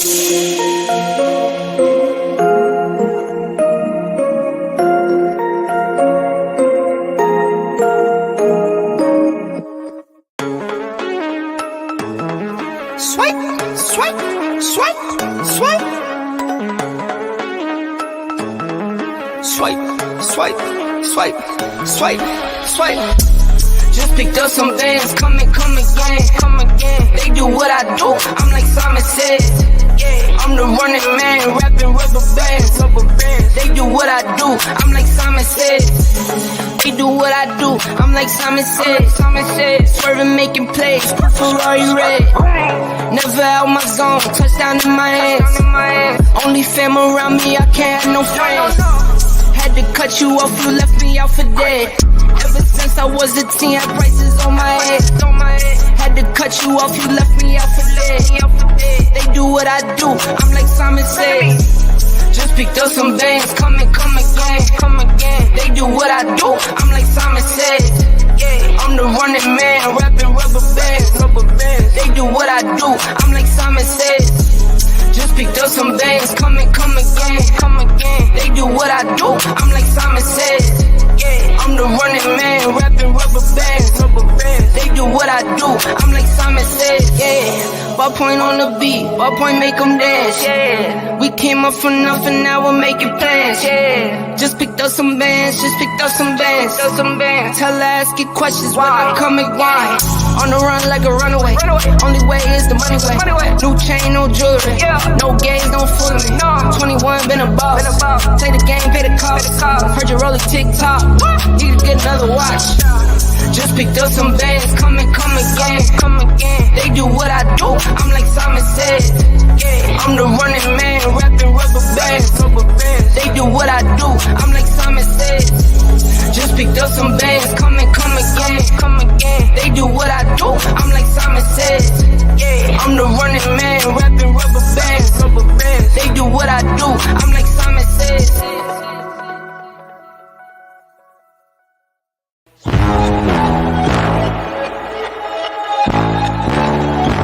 Tell them run it up. I wake up. Yeah. I wake up, flex, I'm down that check. No drip this. Tell them run it up. No sleep, no rest. Night crash, might wreck. But first I stretch. Tell them run it up. I wake up, flex, I'm down that check. No drip this. Tell them run it up. No sleep, no rest. Might crash, might wreck. But first I stretch. Tell them run it up. 9 out of 10 run through my hands, I'm by my lonely. Turn to a savage, now my baby wants to hold me. I love my fans, don't need no friends, I got my homies. Thought I could trust you, I find out you tried to zone me. I'm number one up on that court, I'm Nick McGrady. The first one in, the last one out, can't call me lazy. Put in my hours, send the invoice and they pay me. I need 6 rings like MJ and Tom Brady. I wake up, flex, I'm down that check. No drip this, tell them run it up. No sleep, no rest. Might crash, might wreck. But first I stretch, tell them run it up. I wake up, flex, I'm down that check. No drip this, tell them run it up. No sleep, no rest. Might crash, might wreck. But first I stretch, tell them run it up. Y'all gon' make me take that trip way out to Europe. I call up Nigeria, come through in a hurry. Those London boys don't come to play, you should get worried. One false move, find yourself, they getting buried. Dance with the devil, used to love playing those games. Made some bad decisions that brought my mama pain. I made a promise to her, swore that I would change. I'm on the come up, bet I live up to my name.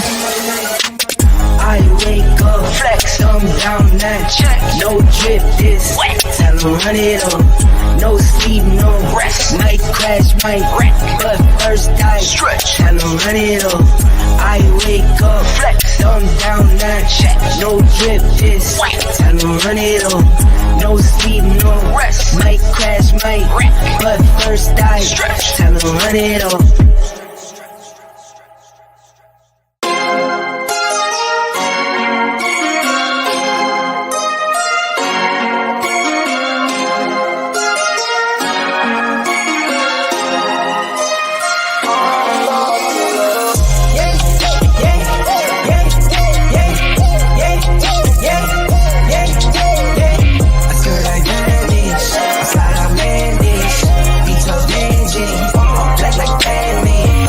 Like I work in finance. God bless, no, this not by chance. Don't dab me, you're not my man. Don't at me, you're not my man.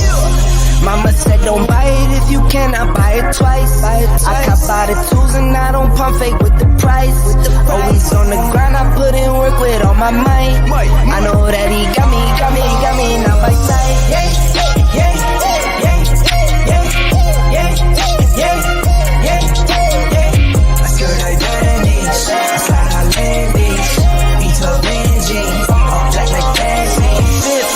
Days, that's for sure though. Grinding from the grip, no shame, take a photo. Time to take a trip, we head north to the border. Say you feeling up, I'm my favorite type of order.